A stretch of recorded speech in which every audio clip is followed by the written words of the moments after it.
Hi everyone.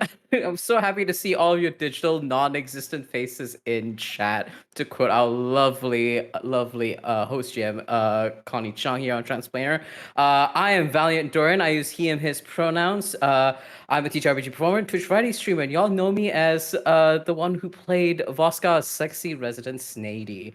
And welcome to our part one of The Beast Within's The Dragon's Gambit, a special crowdfunded two-shot showcasing the game that I'm designing, The Beast Within. But before we go any further, I'm going to pass instructions over to Connie. It's me, Connie! Hello! I'm so excited that Val is here as our first ever guest GM here on Transplaner. But enough about him, more about me. Hi, I'm Connie. I'm the usual GM here on Transplaner and creative director slash producer. My pronouns are they, he, and she. You can find me across the internet at by Connie Chong. That's BYCONNIECHANG, namely Twitter and TikTok. You might know me from the Clock app. Outside of that, I'm gonna pass along introductions down and over to Erica. Hi, everybody. I'm Erica, she, her pronouns. You can find me online. I do a lot of Twitch variety stuff. I roleplay stuff. I act. I do all sorts of fun things. You can find me at Erica Newgirl on the Twitter, but here on Twitch, you can find me at Erica Please. That's PLZ, where I do a lot of different things. But if you want to see gay cowboys, you should come check me out. I'm going to pass it on to Quinn. Hello, that's me. I'm the Quinn. My pronouns are they, them. Yeah, I'm on the internet. I'm with it. I am also on the Clock app, TM. I'm on Twitter also, but not as much these days because my mental health exists. But you can find me on those at Quintastic_. That's 3 N's and an underscore. I forgot we were live once again, despite doing this. See, save me. Don't worry, I got your back, my dear beloved. Hi, everyone. My name is Sia. Use they, them pronouns. You can find me making very trans, very gay art on the internet at PieSharpArt. I don't know how much else I have to say about that, really. That's kind of cut and dry. I know there's lots of fans of Hero Forge in the chat, and I'm doing my out-of-character post-Second Stranger interview over there tomorrow at a time that I definitely know. So check that out tomorrow. Stay tuned. And I'll pass back to not Connie, but Val. Hello, it's back towards me, everyone. Hi, everyone. Thank you all so much for being here. As I mentioned before, this is a special crowdfunder two-shot showcasing my game that I'm designing on crowdfunder called The Beast Within. Thank you to Transplaner for hosting this. The Beast Within is a multiplayer, narrative-focused tabletop role-playing game where players play as humanoids with the ability to shift into werebeasts, also known as therianthropes. Unleash your wrath against your adversaries with dynamic, explosive abilities as a humanoid and as a beast. And the key question in this game is, what will you choose? Your humanity or the power of the beast within? You can choose from a diverse collection of humanoid and beast archetypes, each with their own unique abilities and skills that we will be showcasing today. And as of now, in our main release, we will be releasing 10 powerful beast archetypes for you to play as. You can play as a werewolf with the Canis archetype, a werebear with the Ursa archetype, or even rare werebeasts like werewolves with the Talents archetype. And this game boasts distinctive and eclectic character creation for your therianthrope. Use !beast to learn more about the game and !donate to support the crowdfunder. We have some awesome incentives to share with you, both in the goods that you will acquire as well as how you can impact the game. But before we get to that, some quick announcements before we get started. Connie, over to you. It's me, Connie, over to me. So as a reminder, the Second Stranger epilogues are now live on our YouTube channel. So you can follow our beautiful broken heroes through the years as they find closure after the events of the Second Stranger, love, and new beginnings. So these are the last pieces of closure we'll get in this series. So subscribe to our YouTube channel and enjoy that ride. And speaking of which, a general reminder that podcast episodes of the Second Stranger do drop in the wee early hours of the morning on Tuesdays and Thursdays, so we can all happily pretend that we did finish the campaign and relive the epic highs and epic lows of high school football. I mean, Arc 7 and Arc 8. Erica! Sorry, I was just banning a bot. Don't worry about me. Just double duty here. Finally, everybody, you can keep an eye on our Twitter account, our official Twitter account, for more information about our hiatus content. Next week, same place, same time, we will be continuing this lovely two-shot, The Beast Within. And at the end of the month, we'll be dropping some killer exciting announcements about God Killer RPG. Oh my God, so excited. Quinn, you have some announcements. I sure do, Erica. We have some exciting incentives for this stream, this two-shot, really. While donating, we'll get you an incredible array of goodies from the crowdfunder. We also have some stream-specific perks to add on to this amazing game. Any $5 donation will give a player of your choice a +1 or -1 to their next roll. $15 will gift a player of your choice a reroll. $20 gift the whole party a reroll, and that's a steal, honestly. $25 will give a player or Evil GM Valiant Dorian an auto crit. $50 will spawn a wild ex-lover for one of the players, because it wouldn't be a transplanter if it wasn't gay drama. And finally, a $100 contribution will not only net you our undying love and affection, but also a plot twist. Use !donate in chat to get to the crowdfunder page and let us know in chat who you want to help or hinder. And C, can you play us out with some content warnings? You know it. I got it. I am so hyped. I feel like I'm just going to shout out our content warnings. We have them. You could use !CW to read a list of our recap. My God, where are we? What are we doing? Hi, everyone. Content warnings for this stream may include fantasy violence, complex and complicated relationships, death and killing, and references to classism. Use !CW in chat at any time to get a full look at our content warnings. Yay! Val! I'm so excited! I was a Warrior Cats kid. I want to eat my microphone. I'm so excited. I am so excited to be jamming this for you all. Oh my goodness. Hi. Amazing. Also, before we get started, I just got news that we already have a donation of $30 from Anika. Thank you so much. How I'm going to divide that amount for the incentive is we could do a bonus to the roll, so that'll be the $5, and then the $25 for the auto crit. So if you want to let us know in chat who you want to give those things to, I am not smiling over. I'm not smiling with great gratitude and want and desire, please. Anyway. It was given to you, Val. It's all yours. Oh God. Okay. But yeah, thank you all so much. So before we get started, before we get into the actual game itself, what we're all gonna do together is a bit of the character creation here for the Beast Within, and how that functions in this game is it's meant to be super simple. So character creation consists of altogether about 3 steps. The first step is deciding what humanoid archetype you would like to be, which is the person that you are in your day-to-day life. Are you an actor? Are you an artist? Are you a boxer? Things like that. And so, yeah, I think I'll do the overview and then we'll go by each player. After you choose your humanoid archetype, you choose your beast archetype, which is what animal do you turn into? And instead of peaking very prescriptive, I'm a werewolf, I'm a werecat, these are grouped together. So if you want to do something creative within that kind of species archetype, you're able to do so. So if you wanted to be a were hyena instead of a werewolf, you're more than welcome to do so. And finally, we have the stats and modifiers section. And the way that functions is we have 5 stats. That is strength, agility, metal, gravitas, and instinct. And we have 5 modifiers that they are stagnant. You don't roll for them. It's a +2, a +1, 0, -1, and a -2. You plug them into whichever stat seems appropriate for the character that you are creating, and live with those choices. And then your character is created, because we have wrath and things like that. It's gonna be great. But thank you. So that's how character creation starts. So what we're going to do is we're probably going to go around the group and talk about that aspect of character creation then.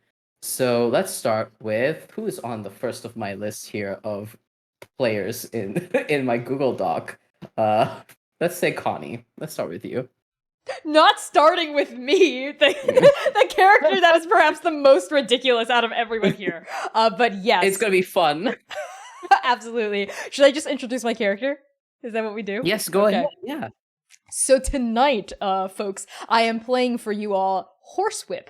They, he pronouns. They are the humanoid archetype is they are a grappler, they're a martial artist, and their whole thing is they get in close and they grapple you. You know, like very whatever mixed martial arts art form is that. When they are transformed in his full beast form, he is of the Anurai family, which is frogs. So he is a tomato frog. So when he transforms, he balloons outward and becomes even more of a grappler. Technically, tomato frogs are burrowers. So what he likes to do is dig a little hole and cover himself with dirt and wait for opponents to like walk on top of him before he lunges out and grabs them with his mouth. In terms of what Horsewhip looks like, let's start with his beast form first, actually. He is very wide. He's wider than he is tall, and he is bright golden yellow on the back with like a black stripe along the side and like a gray dark underbelly. And he's got these like big bulbous black eyes that come out on either side and a huge mouth. That's his top half. So his top half looks all frog, and his bottom half are his humanoid legs. So he usually is buried in his bottom half like a turnip or something. So you only see the top part of his body when he lunges out. It looks like an actual frog coming out. But when he walks, he looks like a frog top, like a mermaid, but a frog. Reverse mermaid. Like if the fish was on top and the legs are on the bottom, but frog instead of fish. And a wide. I have a lot of questions about what you think turnips are and how they grow, but that's okay. Maybe I'm thinking of carrots, like the long carrots, and then like the top is. Anyway, what Horsewhip looks like as a person in humanoid form is he's like 5'3". He's a skinny little dude with this kind of like wiry muscle, and he has this mop of like tousled like golden hair that's so pale it looks silver, almost like a rose gold silver. It looks washed out, and it looks quite thick, like he's bleached it a lot, but it falls in front of his face, which is very angular in a kind of like, it works. It's kind of like a messy bedhead, and it's shaved on either side, and he's got these like bright black eyes, and he's constantly smoking a cigarette. He's just like constantly smoking on a cigarette.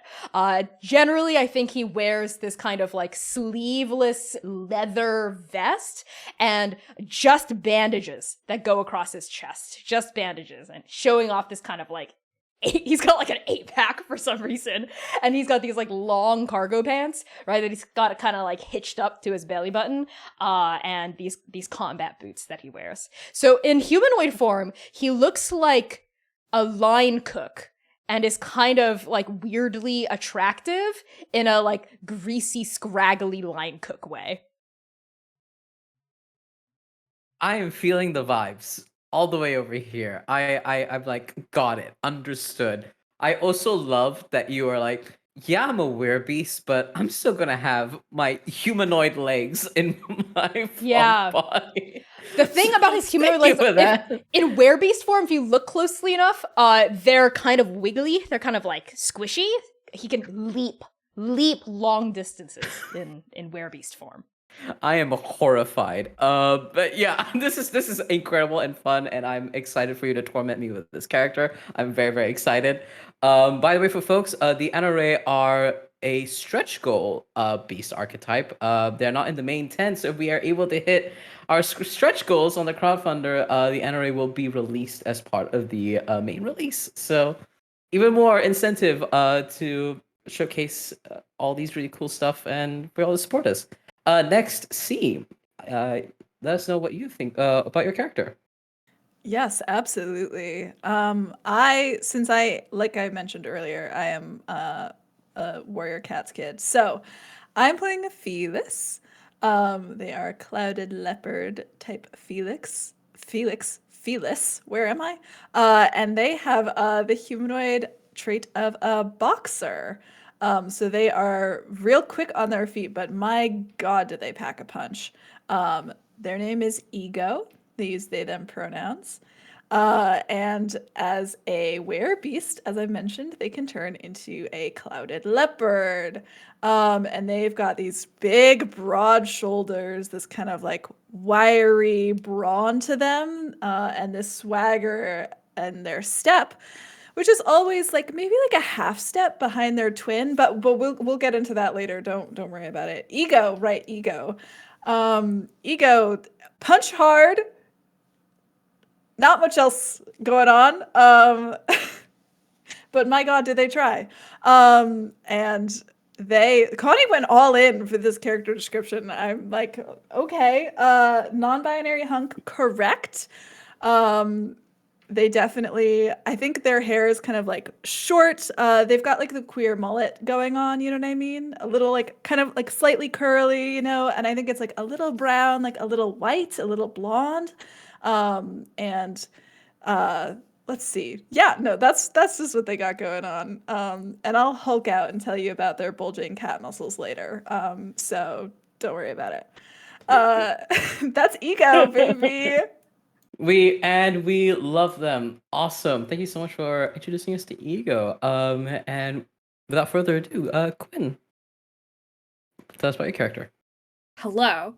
I will be playing Exception, who uses they, she pronouns, who is a performer Felis and twin to Ego. The face to Ego's fist, one might say. The brains of the operation, one might say. The better twin, one might say. They can turn into a jaguar. North American jaguar, to be specific. You know, the ones that we find in Mexico, those. Because I can't not do Mexican things on Translator. In human form, Exception kind of looks like a goth fuckboy. Kind of like me today, right now, at this moment. I know who I am, see? I know who I am. You know, the backwards snapback that has mesh with also the mesh. Yeah. Loves mesh. Forget that Lolly loved mesh in there. We don't have to talk about her right now. She's dead. I mean, they're not dead. I mean... Sitlolly is always here. It's like I can still hear her voice.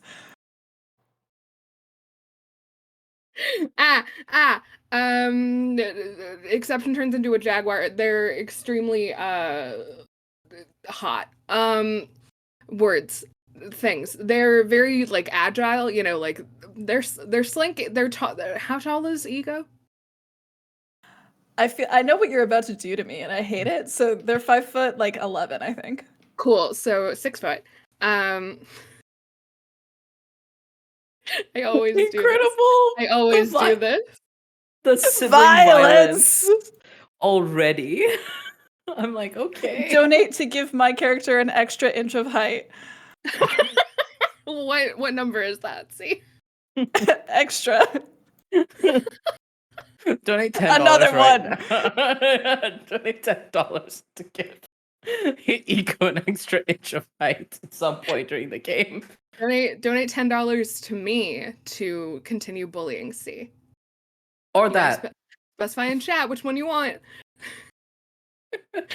Yeah, so with that chaotic introduction, Val, Yeah. whoever wants Erica. to take this from me. I'll grip it from you. I'll just take it and I'll wrestle it from you. Let's get things settled back down again, because I'm going to introduce you to my character, Temptress. She, her pronouns.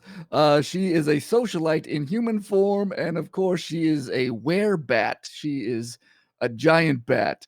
Let me tell you, every time she enters a room, it is like that moment in every anime where there's like a gong and like some church bell chimes. Everyone's like has like a shock emoji over their head, and then there's like everything darkens a little bit, and there's Temptress. She just like you appears. There's always seems to be a full moon behind her as she enters. It's strange. It's cumbersome, really, carrying this full moon everywhere you go. She has like a Victorian masculine suit, but obviously cut in a femme way because that's how I roll. And like long brown hair and like just icy blue skin. And when she transforms, she turns into a giant fruit bat because they are the cutest of all the bats. And when she's transformed, you can think of her really as like a giant fruit bat in an adorable little tuxedo. And like, you know how fruit bats are like always chewing on like grapes and stuff. Well, she gets like cantaloupes and watermelons, and the way that a fruit bat would take a little grape in their mouth and chew on it, that's like her and watermelons and cantaloupes and honeydews and things of that nature. So the most adorable werebat you've ever seen. I love them. I I love her so much. That is so cute. I was looking at a lot of fruit bat pictures when I was crafting the Carotera, so this feels very close to my heart, and that's awesome to hear. But yeah, that sounds perfect. Have folks done their statistics and their modifiers to do on it? Shall we go over it? Are we good? Perfect. Yes. Awesome. So we did get a donation for a plot twist. I'm saying it because I'm acknowledging it so that y'all know that I'm acknowledging it. I'm acknowledging the plot twist that will happen, and since it happened this session, it will happen this session. So that's gonna be really, really fun. Okay, so speaking of plot, let's talk about our characters and about the world we're about to enter into. So the Dragon's Gambit is a tournament that happens, I'm imagining, like every few years or so. It's kind of like the Olympics, but for underground therianthropes. It is organized by therianthrope underground elite that and this kind of tournament is this hedonistic sort of celebration of like brutality and violence, things like that. And it is one of the key members of this is the dragon, Hara the dragon, who is a non-therianthrope, who has somehow wormed his way into this elite. Yeah, one of the main NPCs over here. Another main NPC we have is Melion, the champion, who is, as the names, the winningest champion of the tournament of the Dragon's Gambit. And as you all know, that the wish that you get is the prize of the tournament. Each member of the team wins a wish, and their wish is granted.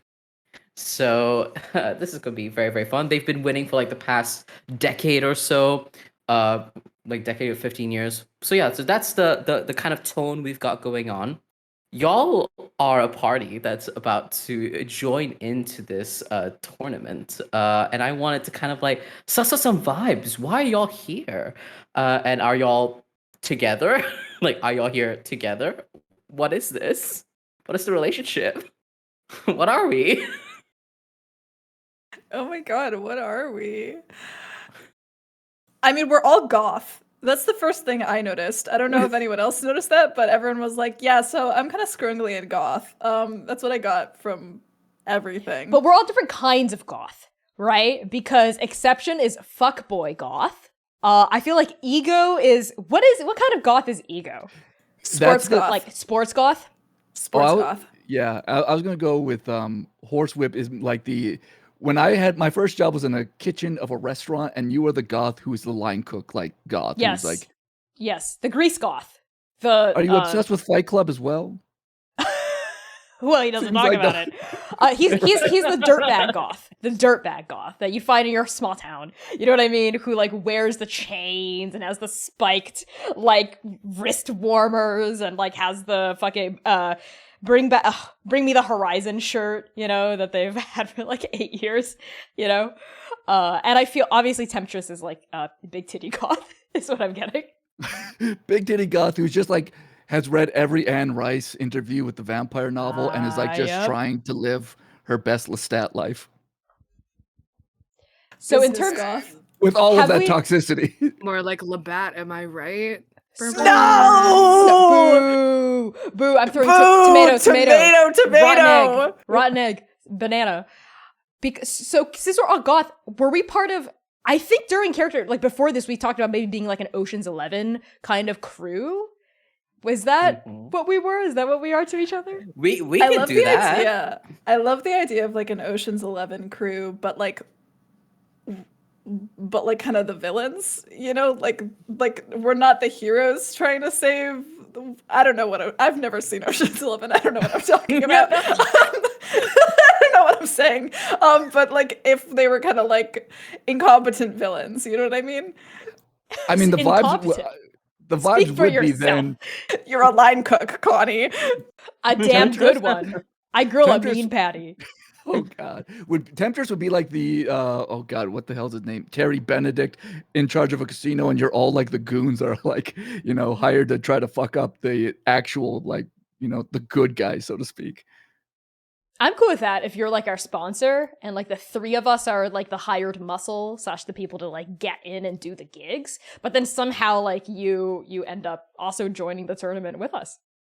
Yeah, I mean, it's the prestige of possibly winning it. It's not like Temptress would just sit on the sidelines. It's like, no, I'm gonna like try to look like I'm good. I've hired the best I can afford. Ain't saying much, but you know, clearly we're gonna put on a good show. I'm getting Bonebreaker vibes from the three of us. I know. I was also thinking, Erica, for Temptress, like part of the performer ability is also being able to like salvage someone else's fuck up, especially in like social situations. So I can imagine like Temptress being like, yeah, I'm like I'm the person who's like organizing a lot of these things, but also sometimes I have to occasionally step in when someone's disguise like slows off of them or something like that. Oh yeah, And yeah. oh cool. So are you trying to get into like the upper echelons of the Dragon's Gambit then? Is that Temptress's That's play? definitely Temperatures. Like she like the boon of like winning this power is like whatever. It's more the prestige that comes with. That's what she is seeking. So that, you know, she can Yes. try to like get her way into the dinner club, so to speak. That's a thing, right? Dinner Amazing. club. I don't know. I don't know how It's rich people work. I also don't know how rich people work, but this is how it's working in this world. And yeah, it could be like a little club that you can join in, and this is your way of gaining some notoriety to enter into that. That'd be very cool. And Quinn and C, Ego and Exception are siblings. This is very cool. You're muted, my darling. It's because I was screaming so hard. Ego and Exception are a package deal. I feel like you simply cannot get one without the other. If you're looking for hired muscle, you also need the hired face. It simply doesn't happen otherwise. Perfect. Awesome. Well, I'm like keeping up with all of the donations. Thank you all so much. This is very, very sweet. And I appreciate all of your support. Awesome. I think we've got a pretty good handle on the party. You're all here, you're in the Dragon's Gambit, you're here to gain the wishes for yourselves, one last job together, and then y'all can live the life of your dreams and get your wishes granted. Do we want to announce what our wishes are here? Or do we want to keep that a secret? I'm fine with either or. I love a secret, but go ahead, C. No. I'm not going to spill the beans if we're not all spilling the beans. All right, we can keep it a secret and it can be interwoven into the narrative of unveiling a lot of these secrets. The other thing in terms of building this world out that I would like to explore is what kind of location do we want to be at? Because we could go full anime on this and be like on an island. You know, y'all have been invited to an island for this tournament. We can go in that Very direction. glass onion. I know. Very glass onion. Very glass I like an onion. island. I like a place that has water in and near it, and also in the tournament arena. I want there to be water. I want there to be water. There'll be water in the tournament arena. Sure, I can make that happen. That's my only that can wish. be Thank canon. you. No like worries, I can shallow make that. water, right? Right. Shallow water. Yeah, this is water for inevitably for Connie to use probably against me at some point during the the tournament, and I'm ready for it. Even Yeah, rain. we go. I would settle for rain, for vertical water coming down on us. Connie, would be what are you emo goth. planning? That would be emo Nothing. goth. Nothing. All right. Are we good with island then? Can it rain up Awesome. like backwards though? Like from the ground. Yeah. Yes. For reasons, yes. Yes, it can. Mm-hmm. Now hold Don't on worry a about minute. it. Now hold on a minute. Don't worry about it. All right. I think. Are there any questions about the world that y'all want to ask so that we have a good idea before we set into the story? Yeah, why is it cool that that was a yes automatically? Insight check. Yeah, how do I roll, Unbalanced. how do I roll Unbalanced. Wrong insight in system. this? Wrong system. Wrong system. That would be an instinct check over here. Yeah, there'll be 4 reasons that will make themselves apparent. Don't worry about it. I do have a question about the world. Yes. Is Go ahead. everyone a therianthrope, or are only some people therianthropes? Only some people are therianthropes. Hara is not a therianthrope, and is the only non-therianthrope in the elite. I also imagine that in this tournament there are like rich, like billionaire non-therianthropes that have come here to see the spectacle. And that's also like shitty and terrible. So yeah, we hate capitalism in this house. Ooh, capitalism. What's Tomato, are tomato. therianthropes rare? Are they like superhero level rare, or is it more like left-handed rare? I will ask y'all that. How do y'all want the rarity of therianthropes to be? Clearly, we're extremely special. Yeah, I was thinking like 5% of the population or lower was my thought. Let's make it a Okay. gay 10%. A gay gay ten- 10%? A gay Like a 10%. gay 10, yeah. A gay 10%, yep. A gay 10% of population is therianthrope, which probably makes this tournament even more exclusive. Yeah, and I imagine that Temptress had to do some bargaining and negotiating to get you all the invites for this tournament. It's not something that's easily accessible. But yeah, any other questions about the world before we jump in? But by the way, for folks who are purchasing the Beast Within, there's no prescriptive set setting. There are some suggested ones in the rulebook when you read through the lore. But if y'all want to have everyone be therianthropes in your world, go ahead. Everyone does this. Everyone just hulks out as a weird tiger in the middle of the street. It's fine. Road rage is such Yeah. a problem in this world. Road rage is when nothing gets done. You see a bear paw just smash out of the window of a car, like yelling at someone. wondering, And a "You bat flies out the motherfucker!" back window. Do I you- have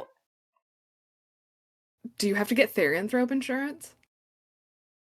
Probably. Probably. There probably is a therianthrope insurance. We I protect had- you against. Go ahead. I was just gonna say, I had a question about how people become therianthropes. Is it like you're Mhm. born a therianthrope, or can you also be turned, like if you were bit by a real messed up looking wolf, or another therianthrope? So, in the canon of the Beast Within, you don't have to. Many are like there is a genetic component to being a therianthrope. People who are in families who have therianthropes are more likely to be one. But you can will it to happen. I kind of see it as like almost like an evolutionary thing of like if you put yourself through enough stress, you can become a therianthrope, which is because of all the lovely donations. I will unveil a very, very cool secret of the Beast Within. Rehan, one of the cool NPCs you can acquire in the NPC handbook, willed himself to be a therianthrope. He wasn't always a therianthrope. He becomes the leader of an underground organization, and he sought power so much and so badly that he willed himself and put himself through undue stress to become a therianthrope. So that is the canon that I've written, is that you can rage and be so angry that you become a therianthrope if you really wanted to. Could a situation exist where Temptress wasn't born one, didn't will herself, but she really wanted the prestige of being one, so she went down to like, oh, let's say New Orleans, around like the house where Anne Rice lives, and just like found like a $5 vampire bat to like, bite her and turn her into one? Sure, that can happen. We can make that happen if you want. The looks on everybody else's faces feel like I've done something wrong. I love that I put a lore drop and then Erica followed that up and everyone's faces had just been permanently like, huh? Yeah, Horsewhip was born a frog and became a person. I don't know where that came from. That's deep Horsewhip lore that we're gonna explore during the session. Yep. Incredible. All right. Any other questions? Yeah. Although I'm scared to ask at this point. Melian, our champion. Yes. What kind of therianthrope is Melian? Would y'all have done your research coming up to this? I think y'all would have as an Ocean's 11 team. Exception definitely would have. Horsewhip, not at all. Werewolf. I don't trust that. I don't know. I don't trust that. I feel like that's like a urban legend, and there's secretly like a were-dragon or like a were-god or something. I don't know. What? Actually, you transform into like a literal celestial being right now. That's just a were-gecko. Being unafraid or whatever. But yeah, no, they're a werewolf. They won the tournament. The tournament that they won, like, let's say like about like 20 years ago. That's what started their championship. Was very well known that they won that. They were a werewolf and they had a really good team and all that. Hee. Where's their team? Valiant. You will find out when we get into the game. So unless there are any other questions. Valiant's like, shut up. Please let me GM. Let me shut up. No, not even that. I was just like, I could tell you. I want to see your faces in game for this. Don't tell us in game. I want to find out in game. I'm so excited to play. All right. So Evil GM real? Evil GM real. I mean, fun GM. I'm the sweet big brother GM that's going to we're gonna have fun. I'm the cool hip GM. That's everybody's I'm the cool friend. hip GM. I'm your friend. But awesome. Thank you all so much. If there are no other questions, I'm sorry. Was that a live chatter thing true? So thank you. Thank you so much. We just received a $200 donation. How would you like that to be split for the donation incentives? I can introduce 2 more plot twists. We can also have multiple X's come up. Oh, speaking of X's, do you want all of your X's to be in one team? Yes. Since, That Yes. technically is God. that is 4 X's. That's pretty perfect, yeah, isn't it? Yeah, Huh. that's 4 X's. We can have 4 X's in one team. Val, can I request that my ex is like an ex-friend? Specifically was a person, maybe even a therianthrope, that I was the frog companion to before I became a person. So like they kept me in a tank and they misted me every day. We were friends. We were good companions. I was their pet basically. And then I became a person and I escaped. I left. This is very unhinged lore that we're entering into this world, and I'm into it, and we're rolling with it. It's gonna be great. Not Quinn saying Connie role-playing their own frog. Am I wrong? The Am I ex-friend wrong? is actually just Connie. And then you see a 5'2" Chinese American person with kind of long black hair and a mullet, shaved sides, square rim glasses. Sorry, Val, I'll let you GM. I am 5'2" and 3/4. Get it right. That's short person energy right there. That is real. And you're exuding dead person energy soon, Erica. Those are fighting words. Oh, that's All cute. right. We're off to a great start, y'all. Thank you all so much for being here. We have some great lore, and thank you all for your donations. And please note that these donations will continue to affect stuff in game. If you want me to reveal multiple plot twists this game, sure, I will make it happen. But also feel free to give rerolls and +1s and plus and -1s as you see fit to these wonderful players. But yeah, if everyone's ready, we can get started on the session. All right. I think for you all, this starts on a quiet private island off the coast, miles and miles away from the closest bit of civilization. And as you all arrive upon this island on boat, it is pristine, gorgeous, paradise made into a small little island.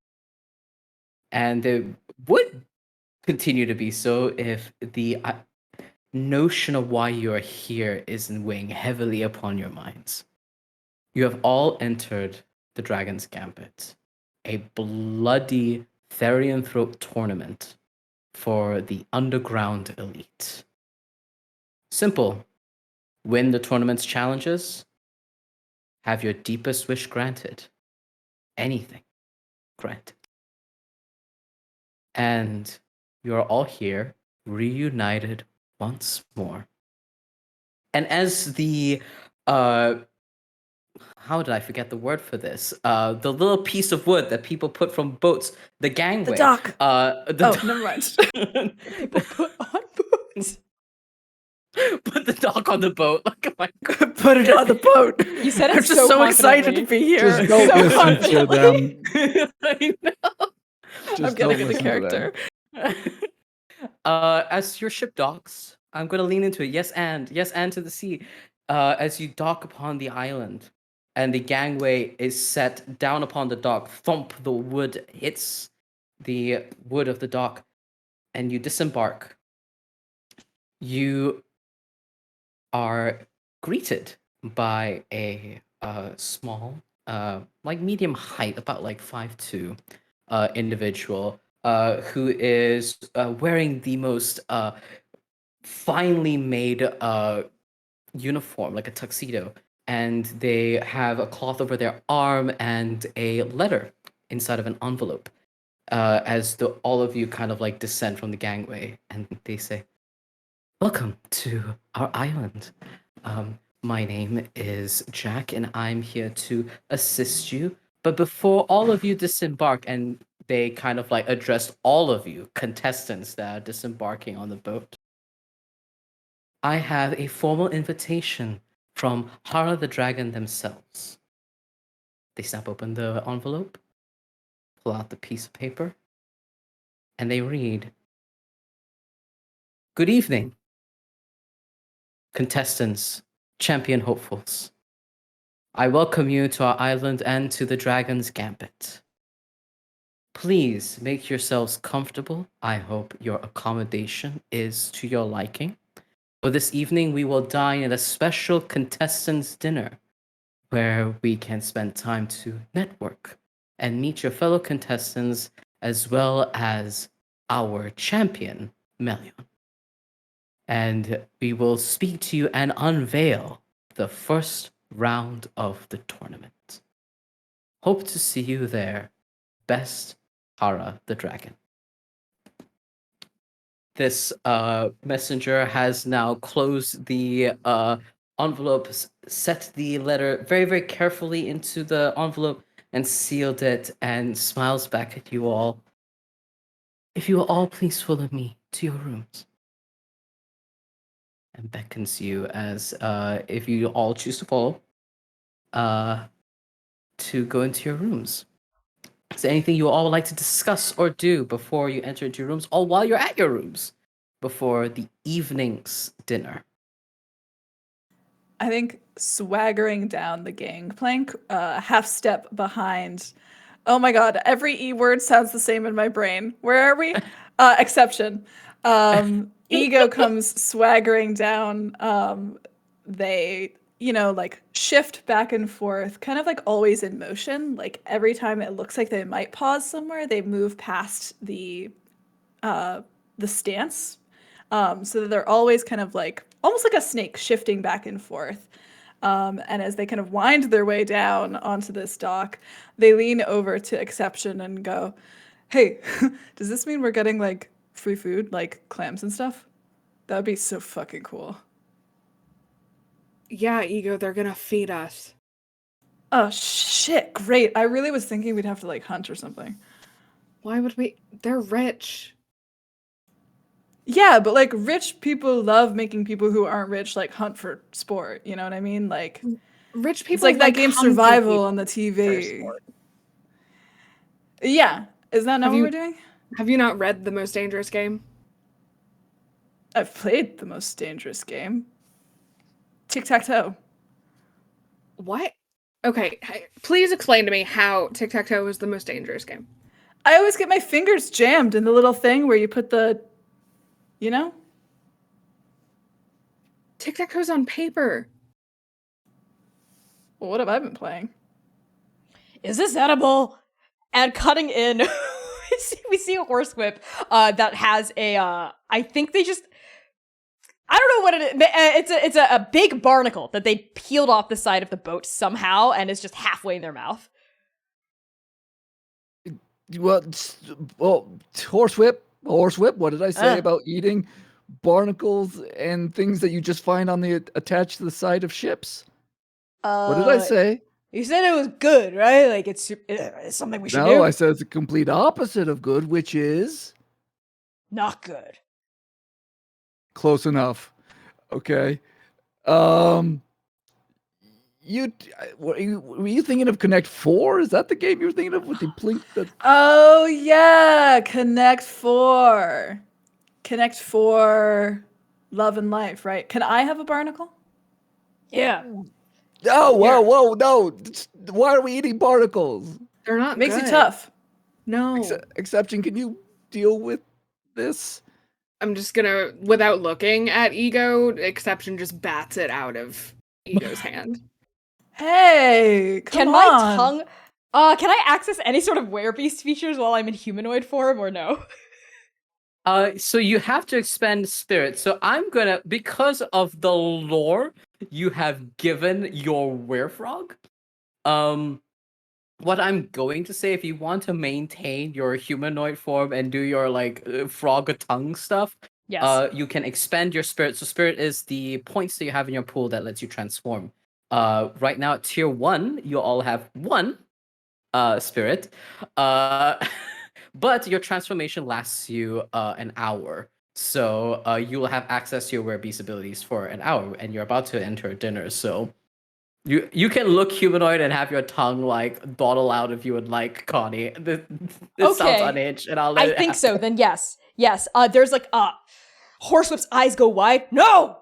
And a tongue flicks out that's about the girth of an arm and kind of rubbery and gummy looking and shoots out of his mouth, grabs the barnacle and flings it back toward his mouth. The tongue retreats and he picks up the barnacle, drops it back in his palm and goes, "There you go, bro." Thanks, bro. Not the thanks, bro, for this. Do I have to outlaw the word bro again? Do I need to take the word away from you for a week again? No, come on. Come on. Put the Come on, barnacle down. Temptress. Come on, put the barnacle down. Put it in your mouth. What? Quick, just eat it. Eat it all.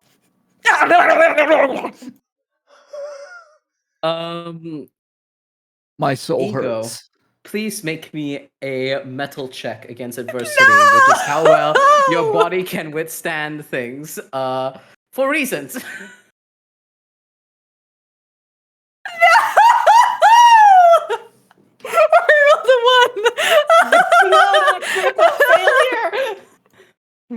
But that is Well- okay, for with failure comes a boon.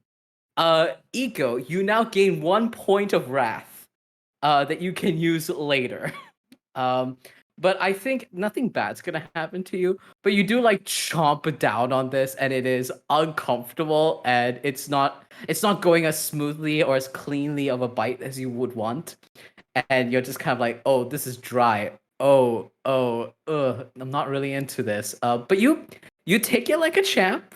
Uh, but it's not very, very pleasant. You definitely made some real gross faces while you were at it. Ah. That's what And I- critical failure gets you, is that you're not as hot while you chew this particle. That is devastating, Valve. And I think the way that this point of wrath manifests, if I may, Yeah.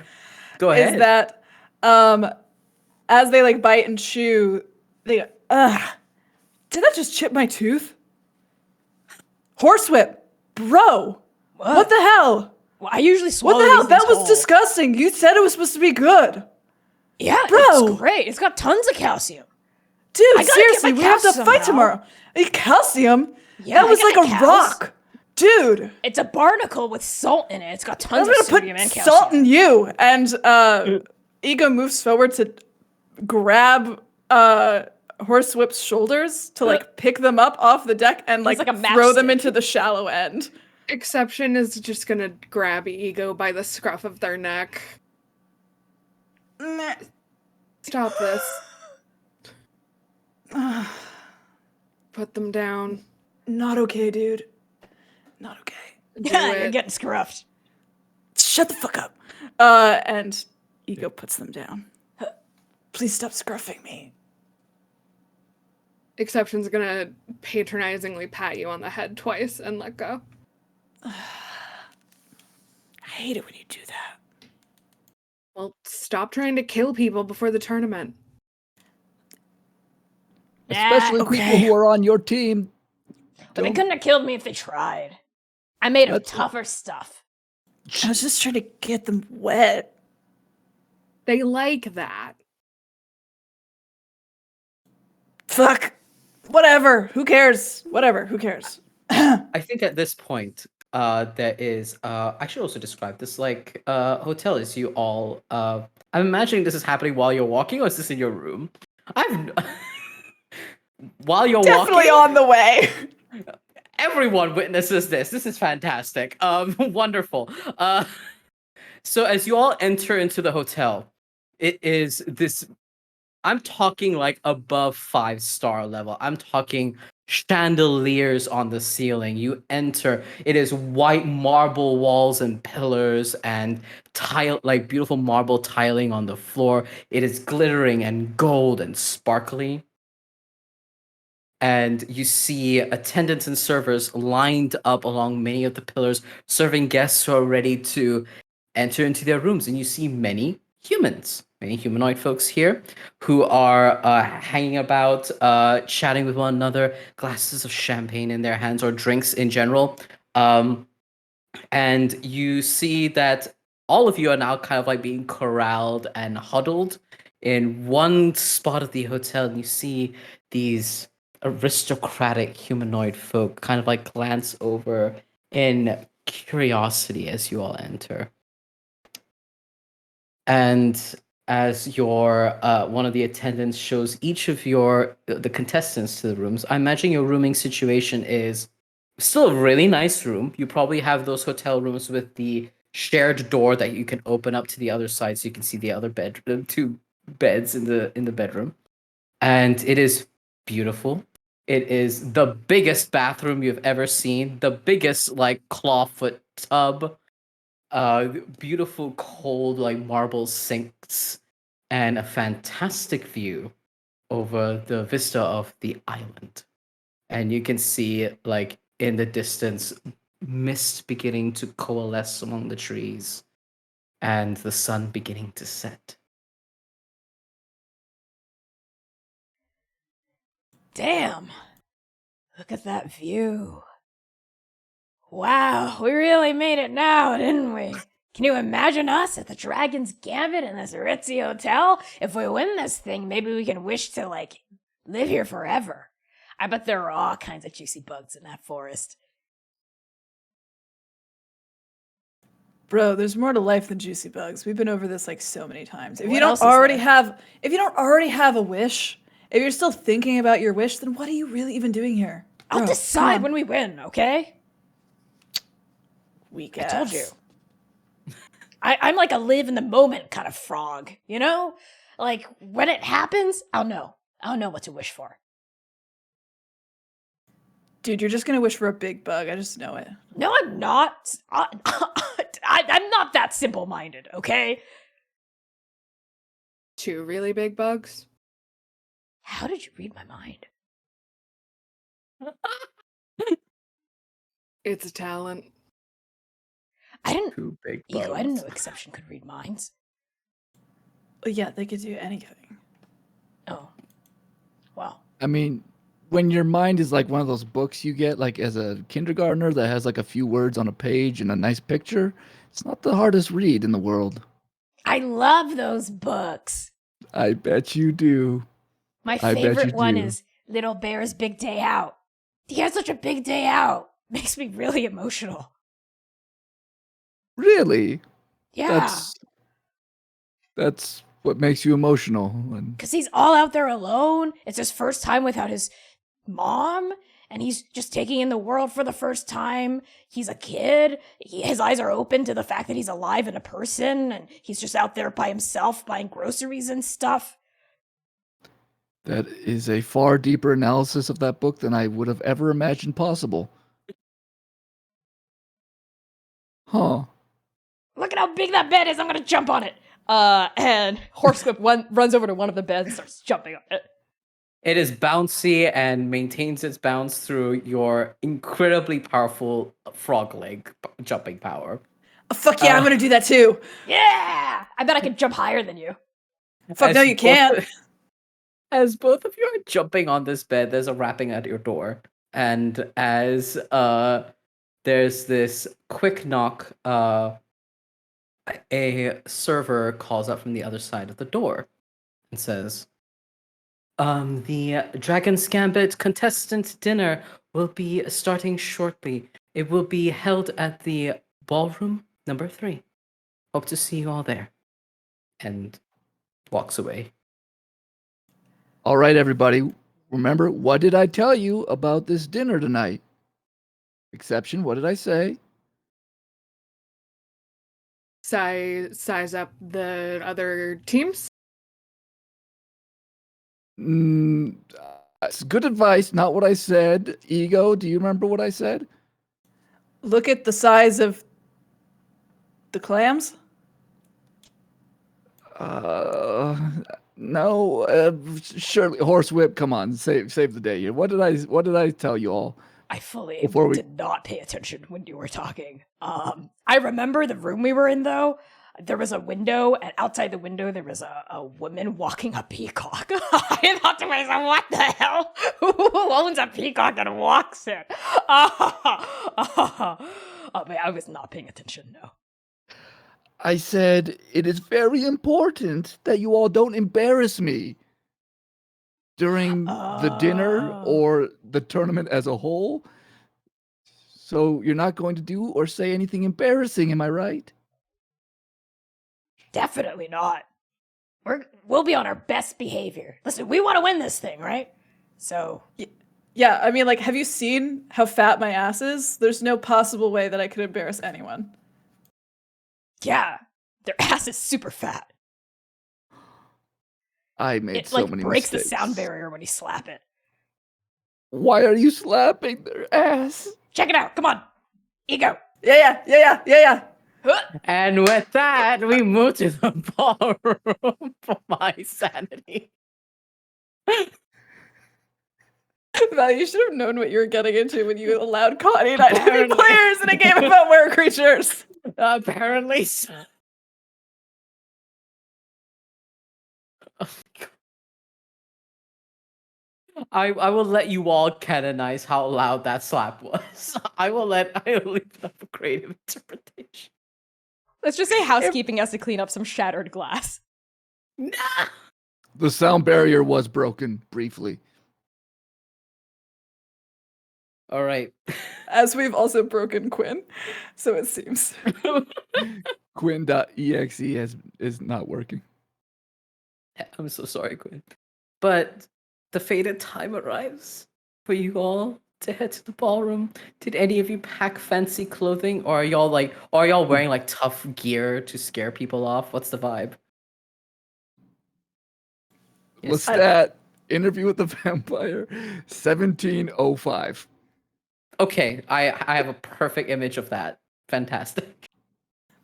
I like to think that Ego and Exception are wearing like color, like if Exception is wearing black with some like red or gold accents, Ego would be wearing gold or red with some black accents. Like they're doing that kind of vibe.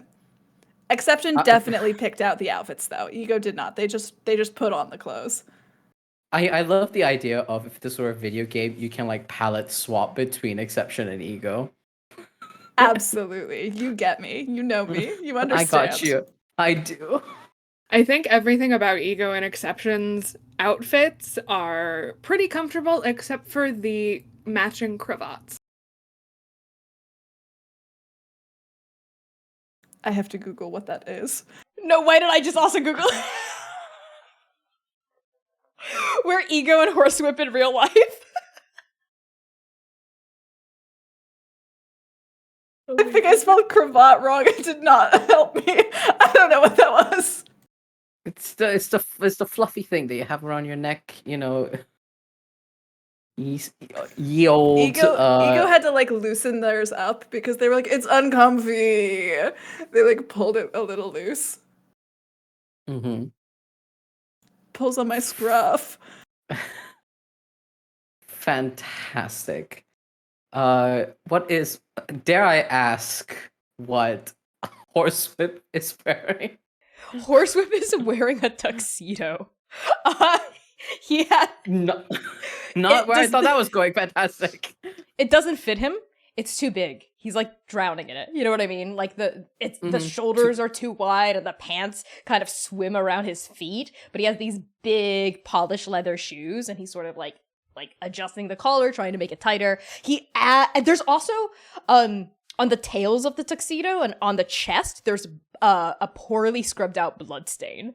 It's like a lot of blood all the way down, and it's been attempted to be bleached, but it just causes some discoloration. There's also a poorly sewn up hole, several of them actually, like in the very front of the tuxedo. What? I'm assuming this is from a past job. This was absolutely someone he killed to get their fancy clothes. Yeah. What happened to the money I gave you to go to the thrift store and get a nice little suit? What? I gave you a little bit of money to buy a gently used suit. Oh, this was the one I got. Yeah. It was the only Yeah. gently used tuxedo they had. It looks pretty gently used, yeah. Thanks. It's like Yeah. gently murdered. What? No. What? Murder? Murder? No. What? No. No. Okay. Well, Exception, Ego. Good job. Good work. Yeah, we look hot as fuck.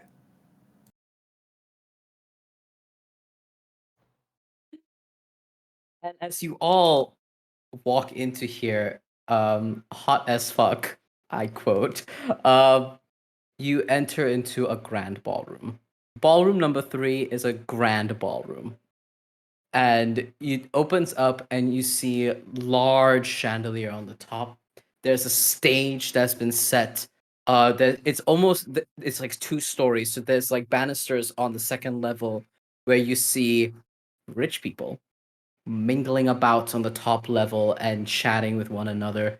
You also see towards right in front of you as you enter, chandelier on the ceiling, facing you all just above the stage, there's a group of 7 individuals who are in their fanciest outfits, who are chatting with glasses in their hands, enjoying hors d'oeuvres, and on the ground floor with you all are fellow contestants. And as you all are mingling about and moving around this space, you see dozens and dozens of contestants, tables and tables of food, of hors d'oeuvres, of different snacks and drinks for you all to partake in, and also a buffet table and it's filled with all of the high class 5-star restaurant decadent foods. I am the most decadent seafood, the most decadent pieces of meat and rice, it's breads, etc., all there for the consumption. And as you all enter and begin mingling about and kind of like sussing out the space, is there anything you would like to do in the immediate? Clams, clams, clams, clams, clams, clams. You find a ton of them, oysters too. They're all there, and for the consumption. Clams, clams, clams, clams, clams. Each tier you clear out, there's a server there, like immediately refilling it for you. Yeah, like they put like at least 2 in their pocket, you know, and then they have a plate where they're like just piling clams on.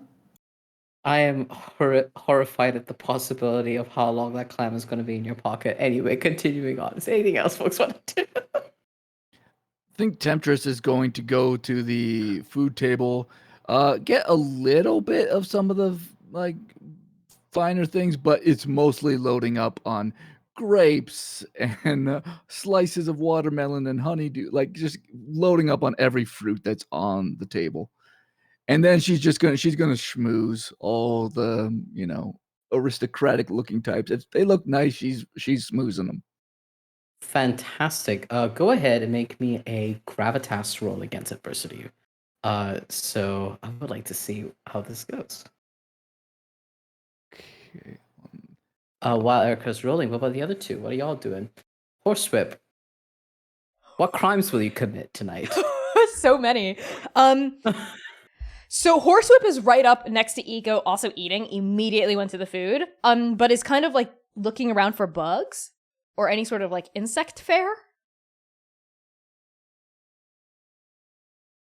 I guess I will roll to see if there are insects here. I guess they are. I think you see, like, this place is pristine. It is so clean. But I think when in the brief moment that you opened the door, like maybe 1 or 2 flies might have flown in. Um, in that quick moment, and you see that the attendants are already beginning to like match looks with one another, and you see one nodding and going in a different direction. What do you want to do with those bugs, though? The flies that have flown in. Oh, Ego, sweet, it's catch your own. Dude, I love buffets. I think you'd do that easily, no problem. Erica, what did you roll? A 14. That is a critical success. All right. With a critical success, you schmooze, and I am going to, because you wanted to schmooze with people and you specifically wanted to go higher and higher up. I think as you're like speaking with folks, there's a moment where your gaze catches a flash of something metallic, and you see entering from like a side door the heavy walking of a tall figure. They are incredibly muscular, and that's obvious underneath the pauldron and bits of armor that they wear and the braces that they have on their forearms. You see someone with a long, dark black hair and heterochromia. They have a green eye on one eye and a yellow one on the other. And as they walk in, you're the person that you're speaking to starts giggling, and she says, "Oh, Temptress, you're just such a delight. It is so nice to have such wonderfully vibrant contestants this year. Oh my goodness, Melian, champion, please come and join us for for our conversation. It's so nice to finally see you. The figure stops, turns their gaze over towards you, and enters the conversation. Before we get to that, Quinn, what would you like to do? Exception is kind of like lurking around the food table, studying the emulsions to see if any have broken, but is mostly trying to size up the other teams. Go ahead and make me a instinct roll against Yeah. adversity. Yeah.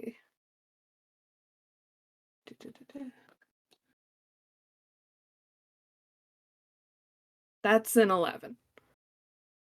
That is very, very good. That's a success.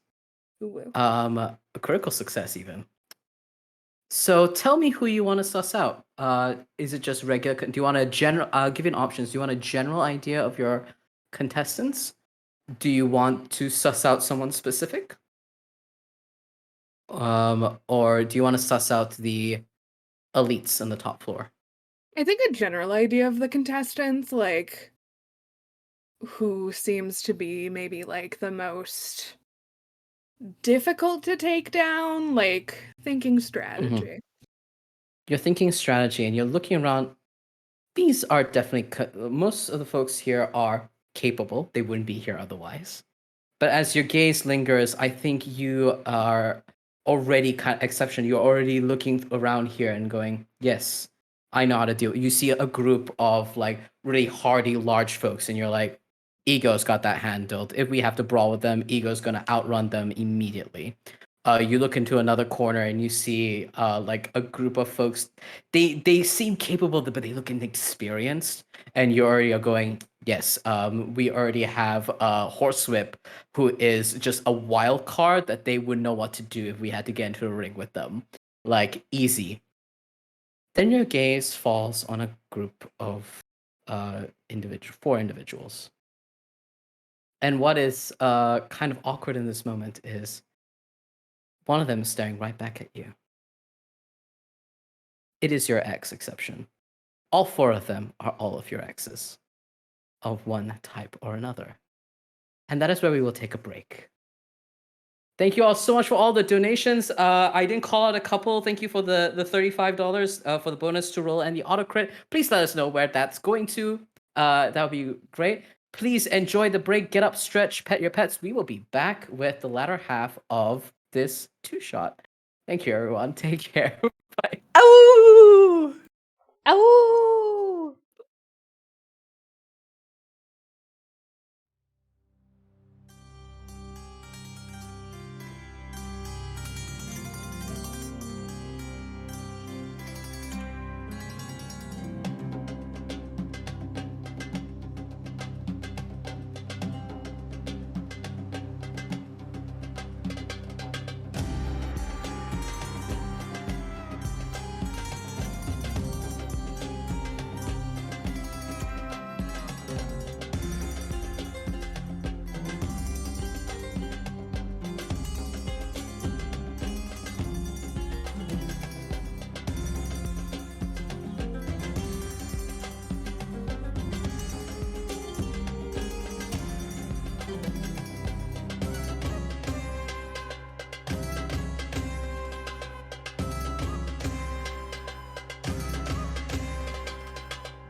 Hello, everyone. Welcome back for break. I hope you all took the time to refresh and take care of yourselves. We are back with part 2 of this first session of the two-shot for The Beast Within.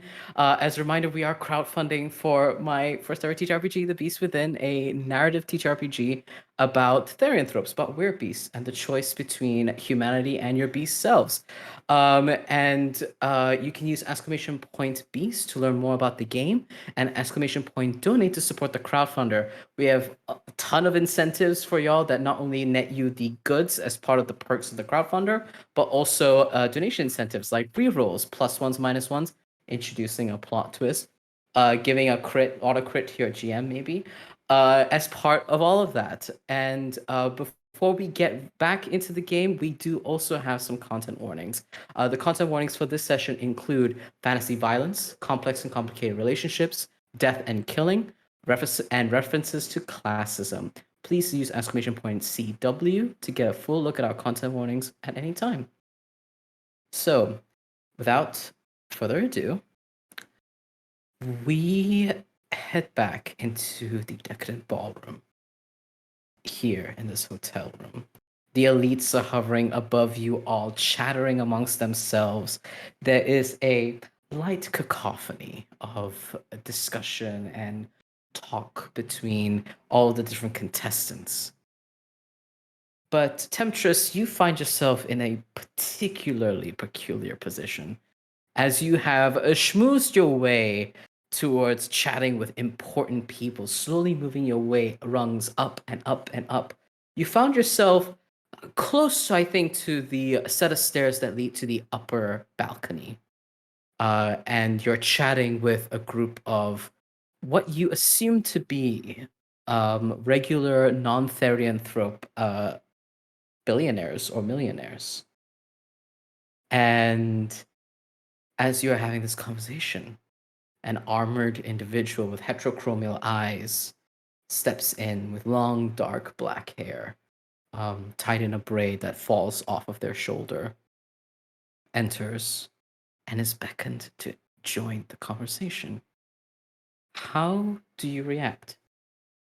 I think Temptress obviously is seeing this person coming, but takes a moment to sort of turn away so that as this person approaches closer, Temptress can pull the old turnaround. Oh, hello! I didn't see you there. Oh my goodness. Oh, wow! You look fantastic. Did you do something different with this? This is so funny to me because like Melian as the champion has noticeably not changed in the past like 2 decades. They look exactly the same, and nothing has changed. Actually, how much research do you think y'all would have made about Melian, specifically Temptress? I think Temptress would have read like every biography, every autobiography, every documentary. Uh, Mm-hmm. Out of everything in the tournament, like it's actual Melian that is like the the real boon of like social Yeah. climbing. Absolutely. I think with that, then, go ahead and roll me instinct against adversity to see how much you're able to like discern in this moment passively what you remember about Melian. Okay, I always where am I putting all my different sheets here? Okay. You said instinct, Instinct, yes. so that's a 10. Rolling well. 10, fantastic. That is really, really good. Uh, all right, so with a 10, that is a success. It's not a crit. So I will answer truthfully of what you've learned. You know that Melian was champion, winningest ever since they won the tournament in like 20 some years ago. They were in a team of 4, just like you are, and they had 3 other companions. Their companions are Feature, Melian, Arthur, Lancelot, and Gawain. Interesting. And you do know that Melian had the distinct tragedy of being the only person in their team to reach the finals, to combat one of the opponents back then. So, knowing that, the wishes of the contestants aren't usually made public. It is usually a private affair because no one wants to unveil the machinations in which the wishes are granted for reasons. But you do know this. Melian won. And the one thing that's changed about Melian since is their eyes. They used to have just plain old brown eyes. And now they have heterochromia with green and gold. And you see that Melian that stands before you is still not flanked with any team members. And you do know for the past 20-some years, Melian has had no team. They've competed as themselves. Oh. And backed by Hara the Dragon. I think Temptress would, knowing all of this information, start off something like, "Oh, Melian, I'm really excited for this year's competition. I'm kind of doing what I saw you did 20 years ago, just kind of bring a bunch of sort of expendable, strong types that you can sacrifice away to get yourself to the final fight." They kind of like just hum as they like listen to you, and they say, "So you're not competing?"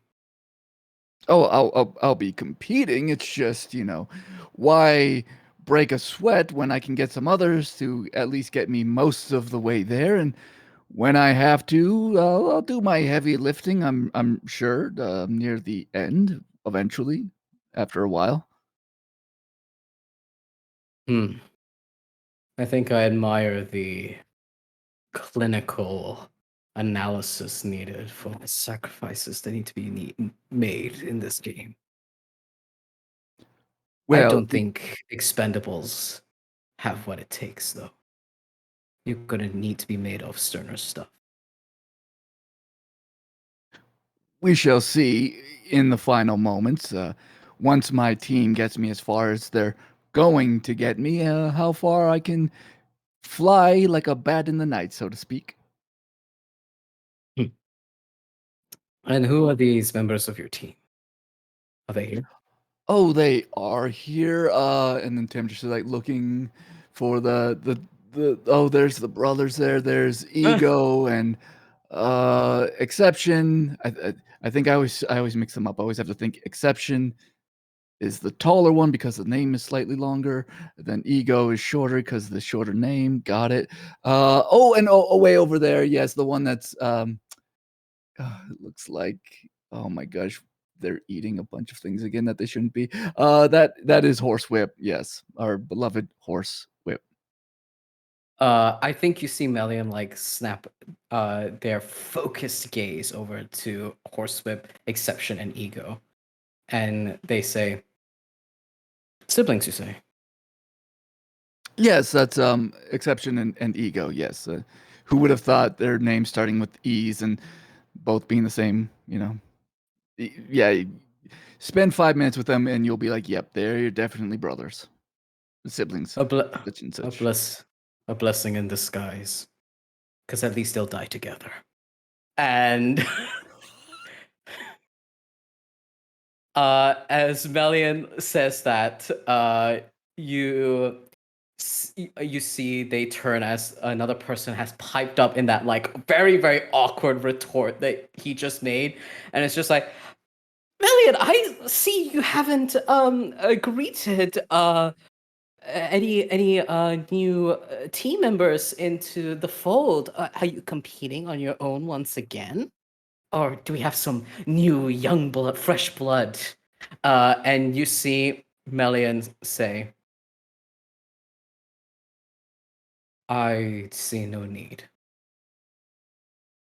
I have everything that I need to win. And the rest of the people who are in attendance with you are like, I see, and I can see that. And they gesture, and you now notice there's this board, one made out of those like plastic slide-ins that you can change like names and amounts of money on the side, and you see that the elites have formed like little alliances as they are making bets on who's going to make it and how far. And you all see Hara's name associated with Million. And Melian says, we have a working partnership. Yes. Is there anything you'd like to do, Temptress? As they're engaging in small talk. I think Temptress would look at this board. Where are they at on the board? Where's Temptress and the whole group? Where are they at? Y'all are at the bottom. Figured as much. You're not the only ones at the bottom. There's like several teams that are unclaimed. Right. And you notice that they're like this board is split into sections. And there are three main sections. There's this section, there's another section with less plates, and then there's a final section with only two. So you can assume that it is the different rounds of the tournament. So y'all might, I think the assumption is y'all might gain traction if you are successful as the odds change throughout the Right. tournament. So right now, because we're at the bottom, I would assume then the odds obviously are not in their favor. Something 50-1, whatever it is. Yeah, it's like tiny, yeah. But Yeah, you're not so- alone. There's several with yeah. you. I think Temptress would look at the board and see where people are and be like, "Oh, a lot of people are voting a Million. That's going to be an easy bet." I, on the other hand, am going to try to actually make some money on this tournament by voting for the Dark Horse candidate, which is obviously going to be my group. So I'm just going to, and she pulls out her purse, and she doesn't have Mhm. much money. Unbeknownst to everybody, she spent most of her money on this tournament, trying to get this group together, trying to get everything settled. So she actually looks richer than she actually is at this moment, which is most for life. So she's got $20, but the odds are such that with that equals $20,000 if she was to win on herself. So she's going to bet her last of her money on her teammates. All right. Yeah, fantastic odds, especially in this first round of the tournament. And Melian kind of watches. What did you say your name was again? Oh, I'm surprised you'd forget, but my name is Temptress. Temptress Duveau. You'll hear more of me in the coming hours, days. Just remember this moment as the moment that you saw the person who's going to make you lose. I do hope you're able to make it as far as me. And I will remember that face. Melian says, and I think with that begins to shuffle up the stairs. The bouncers that are guarding that set of stairs move out of the way for them. They're wait, no, leave that man alone. The other two, the brothers who are snacking, what are y'all doing? Is there anything else you'd like to do? Hey, champion person, whoever's in charge. There's only 2 flies here. It feels like a massive oversight. And I did a whole round, a whole perimeter of this place, and there were no other bugs. So 0 out of 10. Make me a gravitas roll to see if Melian will notice you. -1. To see if Senpai will notice you in this moment. That's a 7. I rolled an 8. A 7. Okay, so with a 7, it is a success. You do succeed. You see Melian flash a gaze over towards you, and just look at you very, very curiously, maybe a bit too long, and then continue walking. Yeah, that's right. I gave you some constructive criticism on the offerings you have here. You really have to keep other people's dietary needs in mind for this. Dude, you're supposed to put that shit on Yelp. You're not supposed to say it. Oh. Well, isn't talking out loud the yelp of real life? That's kind of deep. Right? Right? Yeah. And eating foods is Uber Eats in real life. I can't believe we're Dude. making Yelp and Uber canon here. It's Yelp, but like for therianthropes, like It's like Yelp. Yelp. Yelp. There's like a little paw. Yes. Uber Eats is exactly the same. Works exactly the same. You know. Sorry. I tried. I'm gonna mute myself now for the rest of the night. I mean, this is the perfect segue. As y'all are chatting, y'all hear the clinking of glass as Heart of the Dragon has clinked their glass up onto the top floor of their banister. And they look at you all and greet you. Welcome, our wonderful contestants, to the Dragon's Gambit. I see young hopefuls, I see young power, ready to be unleashed here in this tournament. I, Heart of the Dragon, humbly welcome you, and I hope that our service has been to your delight.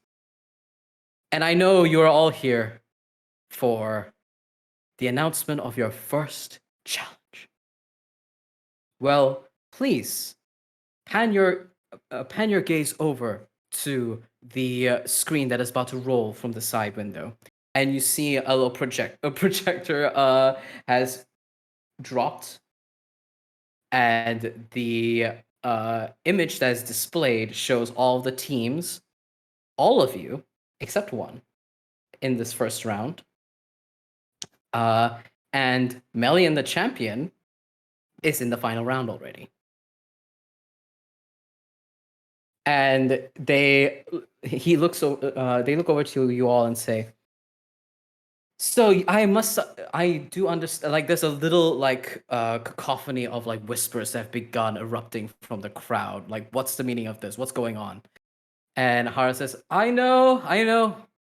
It is certainly out of character for our Dragon's Gambit this year.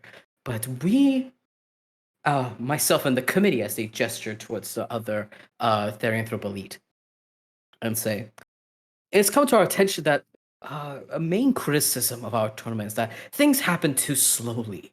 There's too many rounds. There's the entry round, and then we have the quarterfinals, semifinals, and then finals. It just takes too long. Too much time for action to remain idle.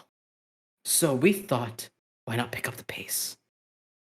Your challenge today, on this fine day, is for you all to compete amongst yourselves for the chance to face Melion the champion immediately in the finals. And as soon as they say that, the clip of the projector swipes and it shows you all the rules for capture the flag. The rules are simple. Capture the flag. Maintain your domain over these territories, and a map has opened up with all the different colors of all the contestants that are vying for this. Protect your territory, usurp the others, capture the flag. Whoever has the greatest territory competes with our champion, Melion. And Melion's just standing like behind Hara, like on the top banister, just not even looking at any of you, at any of the contestants. It's just leaning back and looking at you all. And Hara says, and with that, I now declare this Dragon's Gambit begun. And as he says that, the walls of the sides of Ballroom 3 begin moving.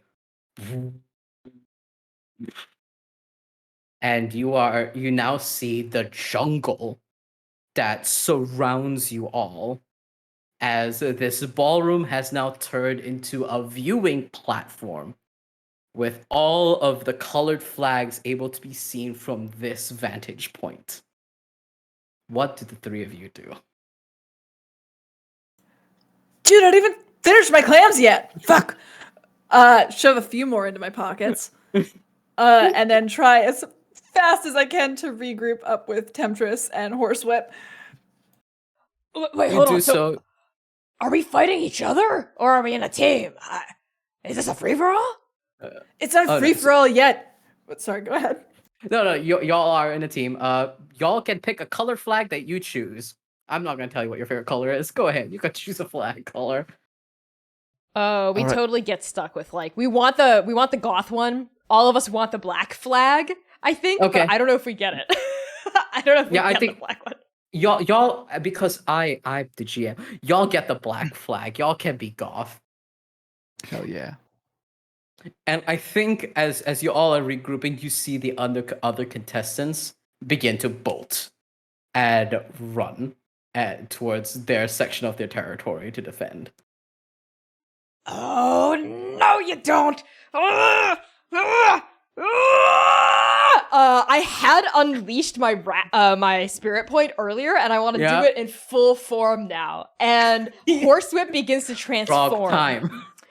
It is horrifying. The first thing to change are their eyes. They bulge up kind of out of their sockets, and then their head balloons to support the size. They like widen. Their torso just grows like 3 feet wider. The skin turns slippery, kind of wet and rubbery. Their mouth gets big, and their golden kind of bleached hair like ripples down and then sticks and melds with their skin and becomes rubbery as well and flat and golden. And the black leather vest they were wearing blends into their body to form those like 2 black stripes on either side of their body. Their legs remain the same, like completely normal. It's just the top half of their body with these little arms, and they let out a I'm gonna kill all of you.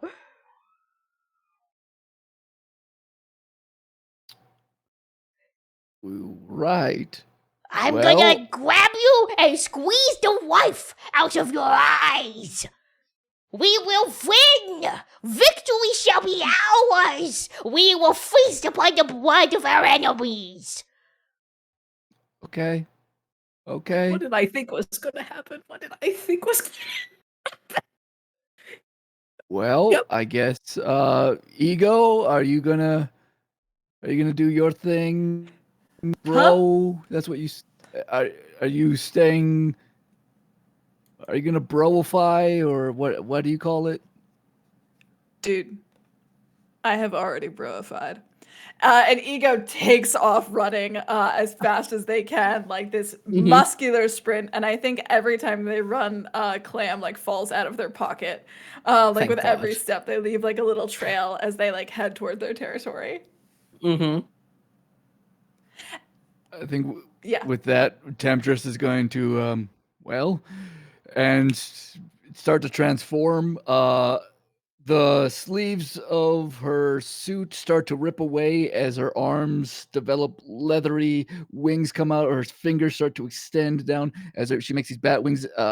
Her legs start to sort of expand and rip apart as her torso gets covered in like this black brownish fur, and her face sort of elongates into a batish shape, and her ears get big, and she's a bat, but like the torso didn't rip. That's still the suit. So she's got like a little suit vest going on, and she just like starts flying to their territory of their flag. Gets a little distracted by some grapes and some fruit that's still laying on the table somewhere. Mhm. Maybe swoops down and like grabs some in her talon or her claw and rides to where the flag is. Easy enough. Y'all book it towards your territory, and it is a dense jungle. And I think that kind of increases the anxiety and the tempo of this particular challenge. You do not know where your opponents are going to box you in from. So here is, we're going to be deviating slightly from the established rules of the combat of the Beast Within, because this is a free-for-all.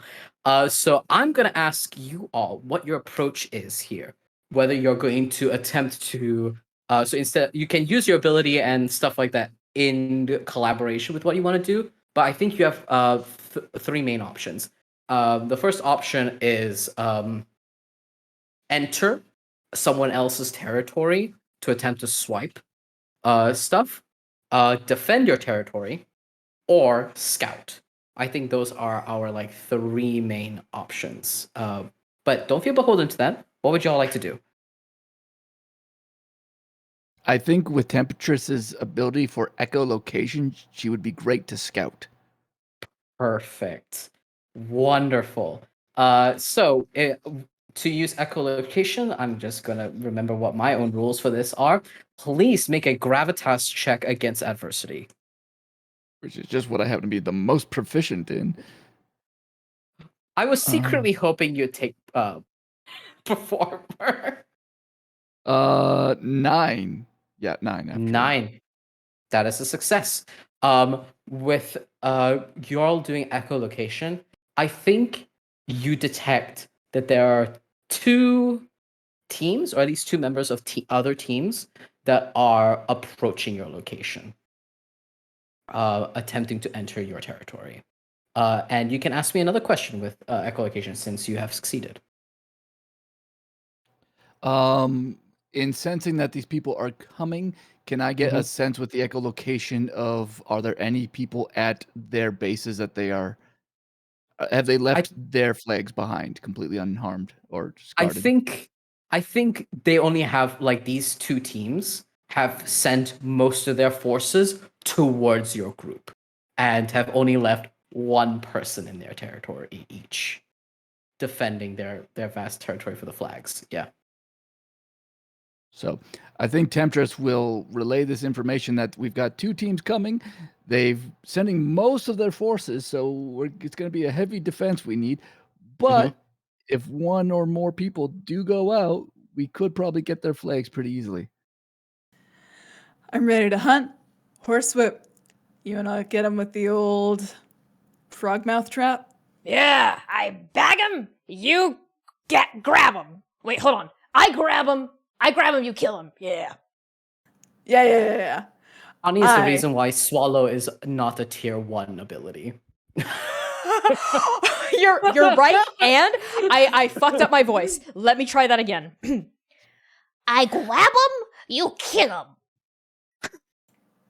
Bro, you get me. You really get me. You get me too, bro.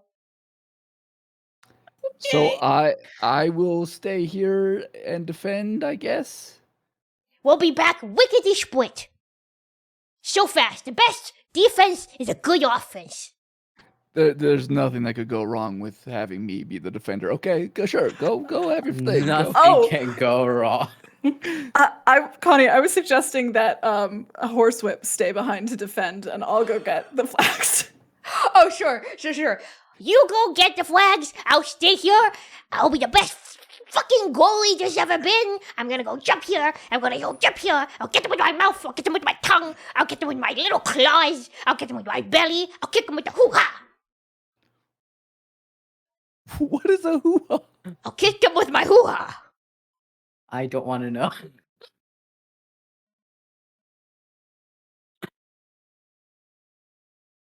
Fantastic. All right, that is the plan. Amazing. So between Ego and Horsewhip, who would like to go first? I got it. What's your plan? All right. Because Ego is going to, you said this is a jungle, and as there's something about it that Ego's eyes, their pupils kind of like widen all the way out to start to fill up like the space of their, like the whites of their eyes too, as you know, like they get the zoomies as their eyes like open up. And I think there's one moment where they like wiggle their shoulders and they run and they jump, and as they jump, like their form tears out of itself, right? It just explodes outward mid-air as this like huge, like ripped ass clouded leopard with this like long tail sweeping behind them, these like 2 small ears, huge paws, huge mitts with which to punch. like come out almost like boxing gloves. That's how big their paws are. As they just like explode out and they grasp at the top of like a tree and start to like climb up it. And then they're like from branch, like jumping to branch as I think they literally just go over whatever team is coming at them. Right. Yeah. And they go in the canopy right over top of them as they are like running along the tops of this canopy straight into the territory, and they will make like some kind of aerial attack coming down it. Whatever Fantastic. sorry ass is waiting there for them. Fantastic. So what I'm gonna have you do then in that case is I'm assuming this is your crouching cat ability. So go ahead. You do not need to make an attack roll after this. If you succeed in this crouching cat ability to hide, you can like sneak attack this poor sorry motherfucker that's just waiting, defending this poor place. So go ahead and make your hide or camouflage roll. I'm gonna say, since you're being really quiet, I would let this be either an agility or a instinct. I'm gonna go with agility. Go ahead. 11 on the dice, 13 total. 13 total. The dice giveth and the dice taketh away. This is excellent. You easily do so, and that is a critical success. So have a thought for what you're gonna do with that critical success, because you will take narrative initiative in that case when that happens. So, Horsewhip, what crimes would you like to commit Oh, so against many. me? I would like to commit so many crimes. I would love to burrow right by where our flag is. I'm gonna burrow, like Perfect. make a little hole. I don't think that should be very hard for Horsewhip. And then sort of like No. wiggle down into it, and then like cover their head with the dirt. So it's just their little black eyes peeking out, and they're easily mistaken for pebbles or for stones or just two little Yep. orbitous pockets of shadow upon the ground. And I'm just gonna Okay. lie in wait until people start approaching, and the first people that come, they're just gonna jump out and grab them. All right, I think this is an instinct roll. Make an instinct roll against adversity for how well. You can bargain with me for a different stat. I was gonna try to bargain for strength because my grapple To dig ability real is deep. is To dig strength, real deep. and for when I Sure. actually come out and grab them, when I actually attempt to grab them and hold them down. Mm-hmm. Yeah, let's make that happen. All right, go ahead. Thank you, Matt. Let my it be dump known stat. let it be known that I'm a kind of benevolent GM when session 2 happens. All right, remember this. Not the above table foreshadowing. All right, here we go. Ooh, God. Okay, that's a 6. Oh, that is a 6. By the way, you all do have a +1 to use. I'm just double checking how many +1s you have. I think you have like a couple +1s. So it's a success with cost. Ooh. Um, I'll take that. do you want to take that? I'll take yeah, the you'll successful take that. cost. Yeah. All right, so I think the cost for this is going to be you grab the people who are coming in, you do ambush them, you spook them, and are able to kind of like grapple and wrestle them onto the ground. I think though, in this occasion, I'm trying to think of a good penalty. I think the cost is you take 1 injury. That's totally fine with me. It becomes sort of like this grapply, like wrestling mess in the middle of the wet, muddy ground as you are like wrestling with one another, and you take an injury as you're taking down this particular group. Yeah, that is totally fine with me. Horsewhip just leaps out of the ground and lets out a I'm the motherfucking Grim Reaper! bam and like grabs onto one person bodily and uses their mouth to try to swallow the other person whole. It is the mouth most is huge. horrific sight. I think as you're doing this, like as you I think probably knock one person out cold from just shocking them. Yeah. And you have this other person halfway in your mouth. The other person that's watching this is just spooked to hell, and it's just like, absolutely the fuck not, King, and it's already like scrambling away. Oh yeah, just for I'm how mashing this horrific person is. in my Yeah. mouth. I'm mashing this. I'm eating this person. Oh god, this is horrific. Furries, I do not want to hear a specific joke in chat. I will not have it. I will not have it. The furries in chat. I am not going to have it. Um, Temptress, before we hop over to the poor motherfucker that's going to have to suffer under ego, what would you like to do in this moment? You're watching your teammate gnash someone to death. One of them is running away from this space. I think this person's going to attempt to steal one of your flags as they're running away. As like a quick thing. I'm gonna roll to see how successful they are, but what would you like to do? Would it be possible to use what's that other ability of a bat? The bewildering shriek. Yes, you can use your bewildering shriek. Using my Yeah, you wanna high-pitched voice, I'm able to unleash a powerful shriek. Everyone near must make an adversity roll using metal. On a failure, they are bewildered. So I'm going to ask that Horsewhip, you will also need to make an adversity check against metal using your metal, and we'll see how this motherfucker goes. No, I got that's an a 8. critical failure. You succeed. You are not bewildered. This is a critical failure from this person, so they will gain a point of wrath. We'll see if they even get to use it. But you see as you shriek and you open your bat-like mouth to scream at this, and these invisible sound waves erupt around the jungle, shaking the trees and the branches around you. And this person just like collapses onto their knees, grabbing hold of their head to like protect themselves. They are bewildered, and you also gain narrative advantage. What would you like to do in this moment? I think with them, because it says bewildered, would it be possible to like make them work on our behalf? Like, I so like bewildered is kind of like a confused state. So like you could definitely like as you're shrieking, get them to like maybe drop their own. We could have the narrative be like they took some of their flags so that they can plant it here, and that instead you just take them, if you would like. that'd be cool. Yeah, they're like screaming bloody murder and being bewildered as just screeching. And I think you marched over to them, and on their back pocket is a bunch of flags, and you just grab a bunch of like green colored flags off of them. Yeah. Fantastic. Ego, what would you like to do? So I think as we pan back to this person's base camp, right? Mm-hmm.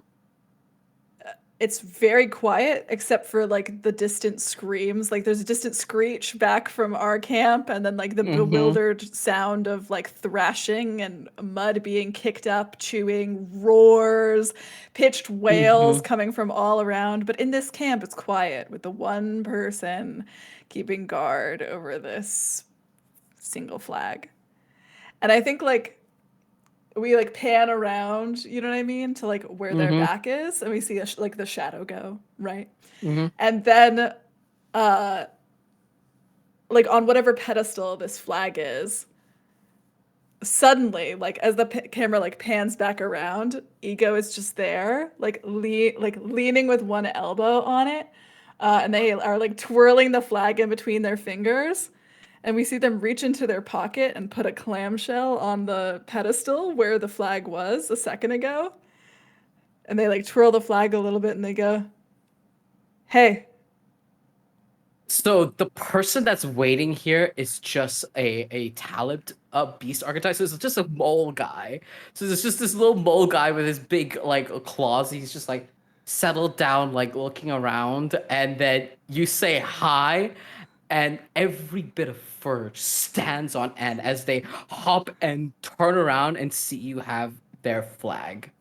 And they are, because the flag that you're holding basically means you're taking over their territory, right?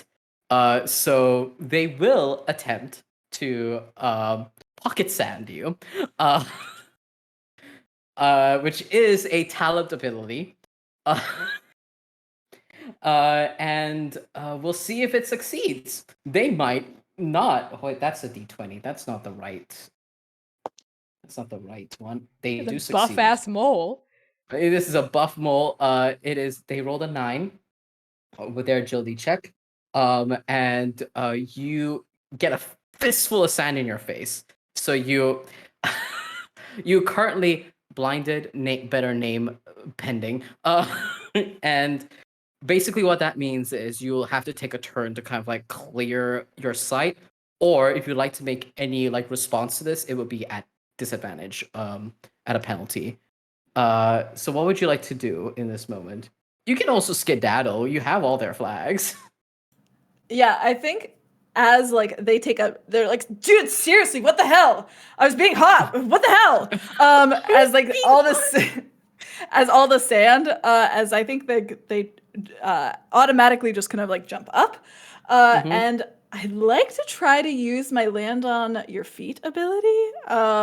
To Yep. see, it's not exact. I'm doing the thing, Valiant Dorian. I'm doing the thing that I Okay. do where I'm like, this is not exactly what it says, but it says when knocked or Uh-huh. fallen over, you can choose to right yourself and land on your feet. I'm thinking of this in like a metaphorical sense, where I just came down and I'm very sure-footed to see if I can kind of like even like use my other senses to just right myself and get up off the ground away from this mole person who will not be able to fight me when I am in the trees.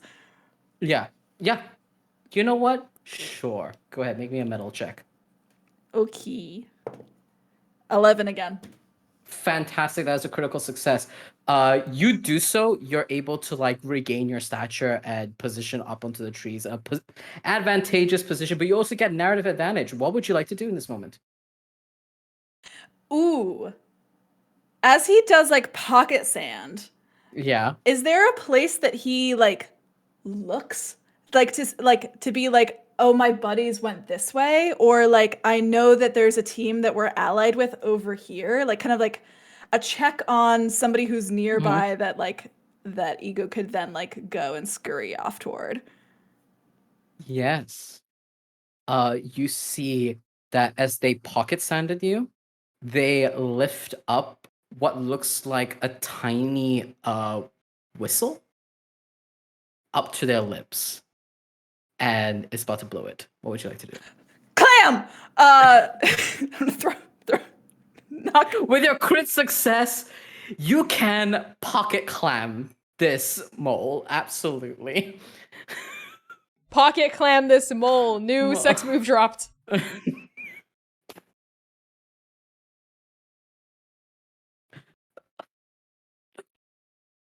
If we reach 75% funded, I will kick Connie off of this call.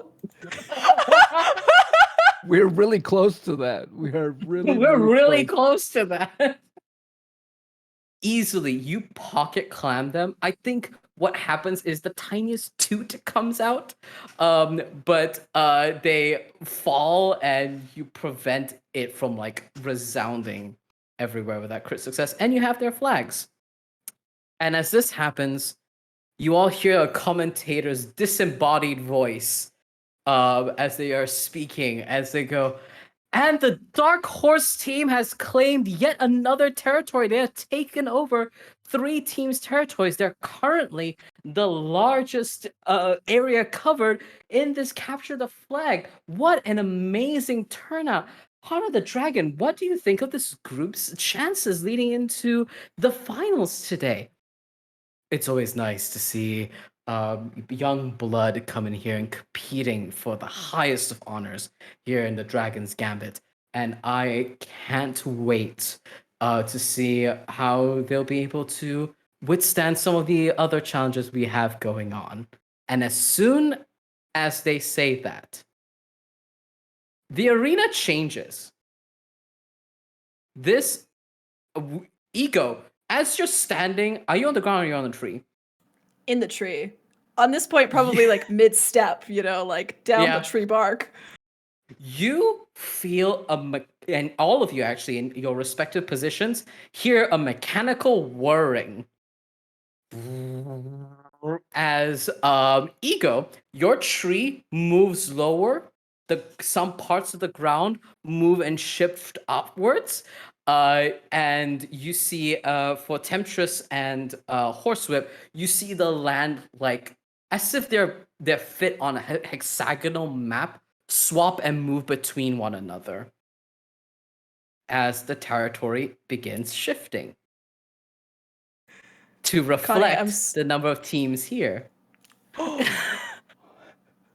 I'm sorry, Connie. Oh my god. Are you kidding me?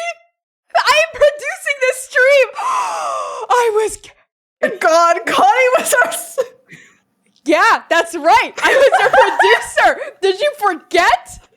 And now all the cameras are messed up because you decided to kick poor little Connie off of the. Now everything's fine because That was the plot twist. The plot twist was us kicking the producer off of the stream. That has got to be a Oh my first in God. AP history. Is that we kick the producer. This was Brought for the you, money- Brooke, and for Mr. Valutoria. Oh gosh. Oh, that's so funny. Oh, but we're at 75%. We are at 75%. Oh my god, thank you all so much, man. We are $500 away from hitting our 2K goal. Oh my god, that's amazing. Thank you all We're so so much. close. We're so close. Thank you all so much for the donations.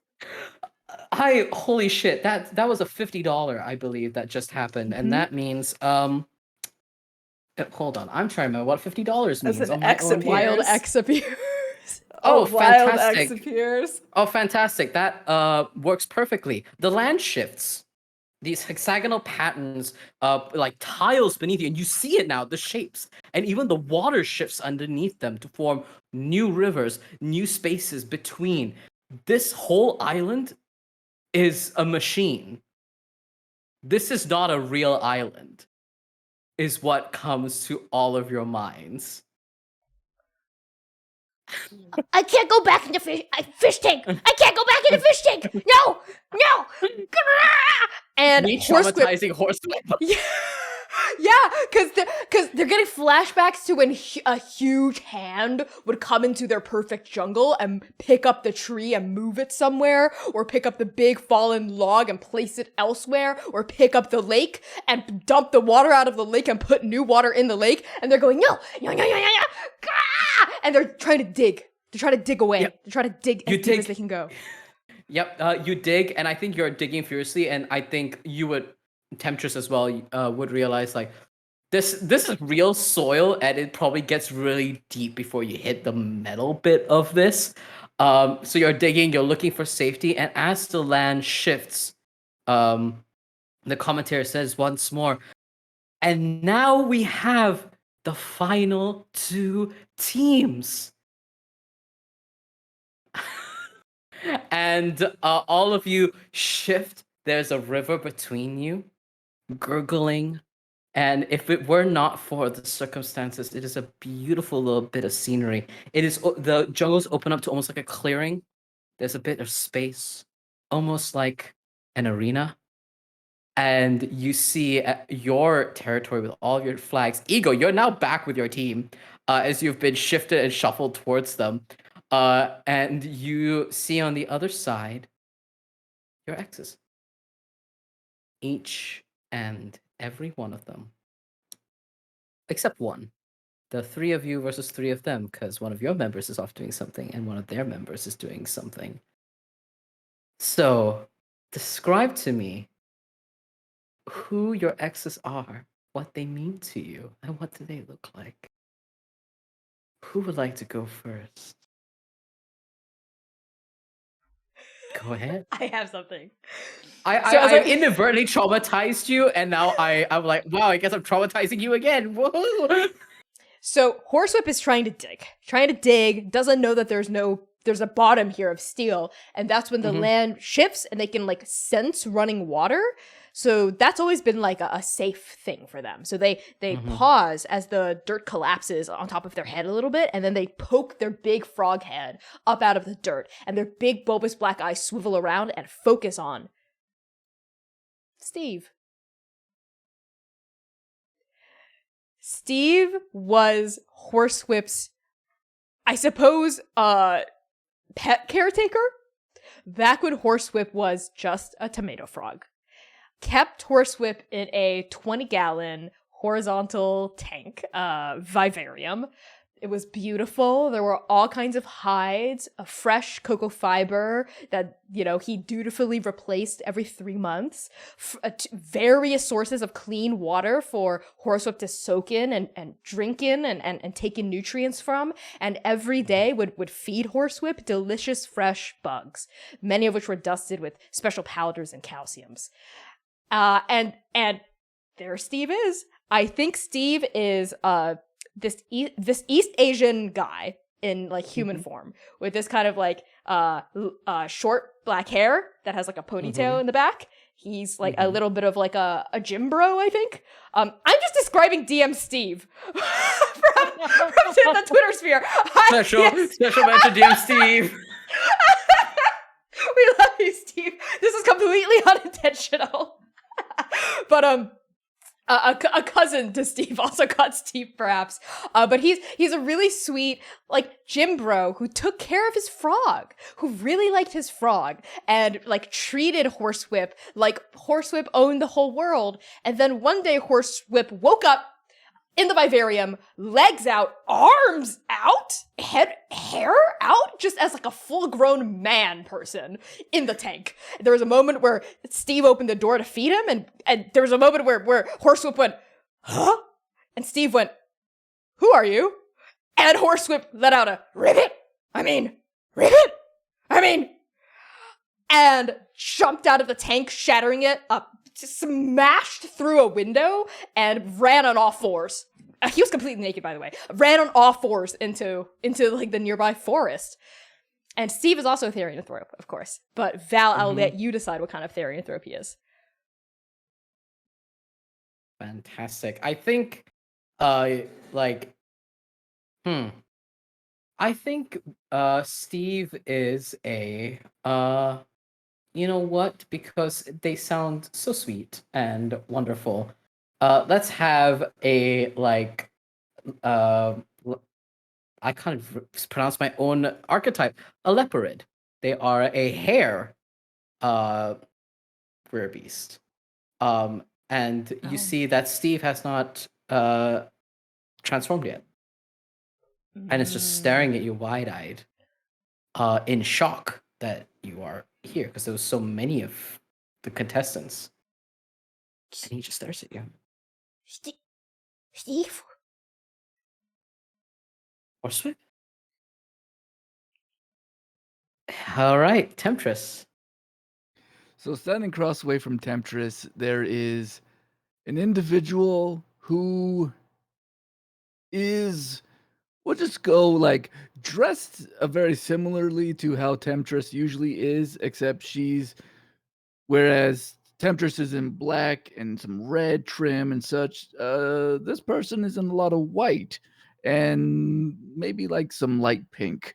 And this is Clarinet, who is an insecti, composed mostly of insects. So they had a relationship, they had a thing together. I won't go into too much detail, but let's just say her name is Clarinet, and Clarinet was hoping to sort of be, devoured by a bat, like bats do to insects. Take that as you will. But however, because Temptress is a fruit bats typically do not eat insects. So that was where the friction of their relationship stems from. And they decided it was perhaps best if they went separate ways. That's all a metaphor. That's all This metaphor. is all a metaphor. This is just a metaphor. I am not making references. Fantastic. Ego. Lux eye. I don't know why I did that. I'm sorry. You're like, look how hot I am. Ego locks eyes across this gorgeous river with another Felis Therianthrope, a lion person with this kind of like thick mane that kind of wraps down like all the way down to his chest.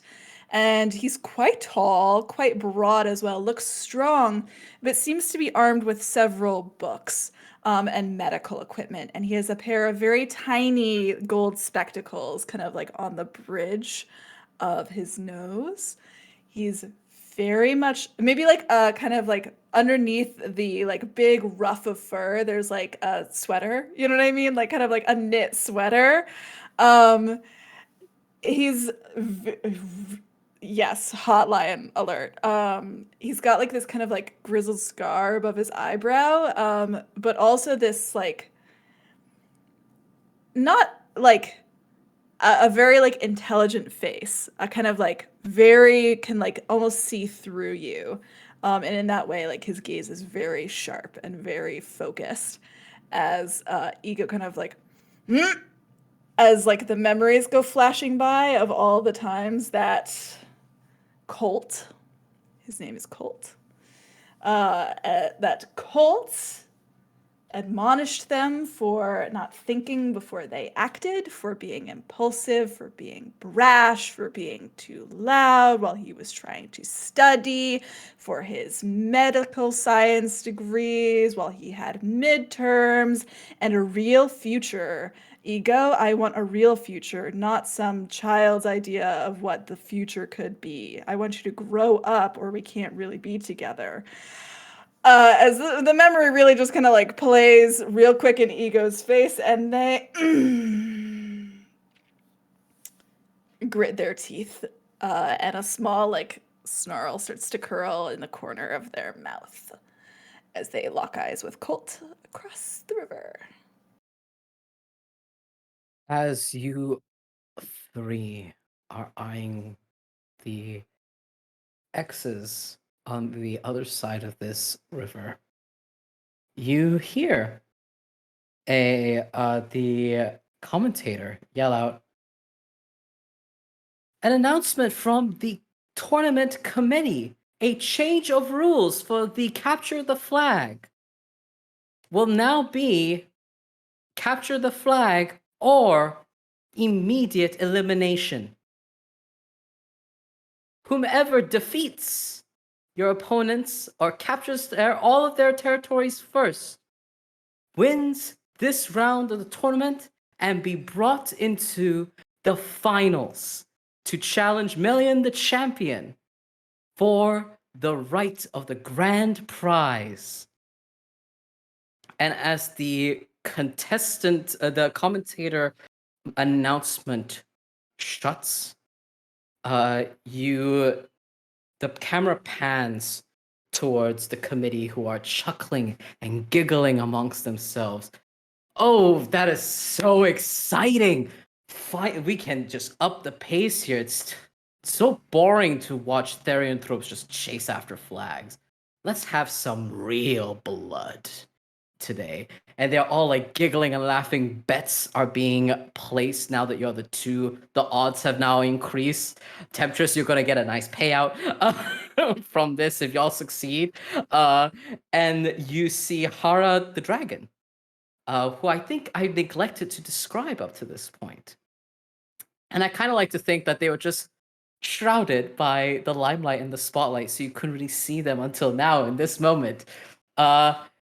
Hara is a brown-skinned, beautiful individual. They have bright gray eyes, and they have a small scar on their lip that pans down towards their chin. And she sits leaning against a very, very comfortable chair, wearing loose robes, almost like an unbuttoned red kurta that has been neglected to be buttoned, and you see top surgery scars lingering on their chest. And he looks upon like flicking what looks like a fidget toy in their hand, but it looks like a coin that they keep flicking in their fingers. And there's this sinister smile on Hara's face. And Melian obediently, expectantly stood at their side. And Melian says, Don't you think that's a little too sudden? Do you want to watch this play out a little bit more? Not really. I think we need to pick up the pace. Besides, my dear Melian, and he looks up at Melian, don't you want to see the capabilities of who you're fighting tomorrow? What all of you are fighting tomorrow? And that is where we're going to end our session for today. Thank you all so much for being here, for donating and partaking in this and helping us hit 75% of our goal. We will be back next Thursday for the second part of this two-shot. Find out what that meant and all of the lore. You thought the lore drops this session were a lot? Next session is going to be quite a journey. It's going to be great. I will do my introduction spiel. Hi, I'm Valiant Dorant. I use he, him, his pronouns. I'm a TTRPG performer and Twitch variety streamer and also game designer. I'm crowdfunding for this game, The Beast Within. Please consider supporting us. The donation incentives will also continue for next week to help aid or hinder our players. You can find me all around the internet at Valiant Dorant or at Otto Spearbear. Please enjoy that lovely treasure hunt. And I'm going to pass introductions over to Connie. It's me, Connie. Hello, everyone. I have been Horsewhip. They, ye, our frog shifter. Thank you. Val had to make this special class for me. This was not in the original 10. In the backstage, everyone was like, oh, I want to be like a werebat. I want to be like a were-leopard. And I'm like, I want to be a motherfucking were-frog. And Val, who's the fucking OG, like, made it happen. So thank you, Val. That was incredible. I'm Connie Chong. By Connie Chong across all social media platforms, BYCONNIECHANG, most namely Twitter and TikTok. Follow me on TikTok. I make all kinds of fun D&D content and RPG content stuff. I'm gonna shill for Transplanter RPG for a second here, which is the channel that you're watching all of this on. We are an all-transgender, POC-led, dark fantasy TTRPG show set in an original, non-colonial, anti-Orientalist multiverse. And as of today, a reminder that Second Stranger epilogues are live on our YouTube channel, so go watch our heroes from our first main campaign wrap up the end of their journeys. And as a reminder, our podcast is catching up to the end of our first main campaign, just done with Arc 7 now, going into Arc 8. Release Tuesdays and Thursdays, Ask Crack of Dawn every morning. And follow us on Twitter at Transplanter RPG for some cool announcements about more hiatus content, including part 2 of the Dragon's Gambit. This special Beast Within 2-shot is gonna be right here, same time, same place, next Thursday, which is March 23rd. So bookmark that for the conclusion of this. And with that, I'm going to pass along introductions over to Erica. Hi, everybody. I'm Erica. I play Temptress, who is living her best life as a fruit bat trying to be her best toxic Lestat from Interview with the Vampire. You can find me at Erica Newgirl on most social media platforms. Here on Twitch, though, I am a variety streamer at Erica Please. That's Erica PLZ. You can, if you like seeing me play a whole bunch of other characters set in the Old West, come check me out sometime. It'll be fun and gay at times. Very, very gay. I will pass it on to C.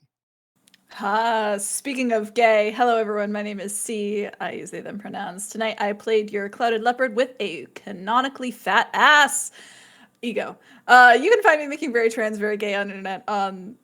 You can find me making very trans, very gay art on the internet at PieSharpArt. And if you liked what I did here tonight, you'll like what I do other places.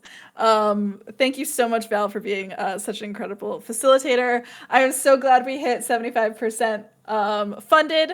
I cannot wait to get us to 100% next week. At least, but everyone should go support Val's game right now because, first of all, you need to be supporting the incredible creators in this space, and this is such a fun, awesome system. So if you're a fan, I need you to be a fan.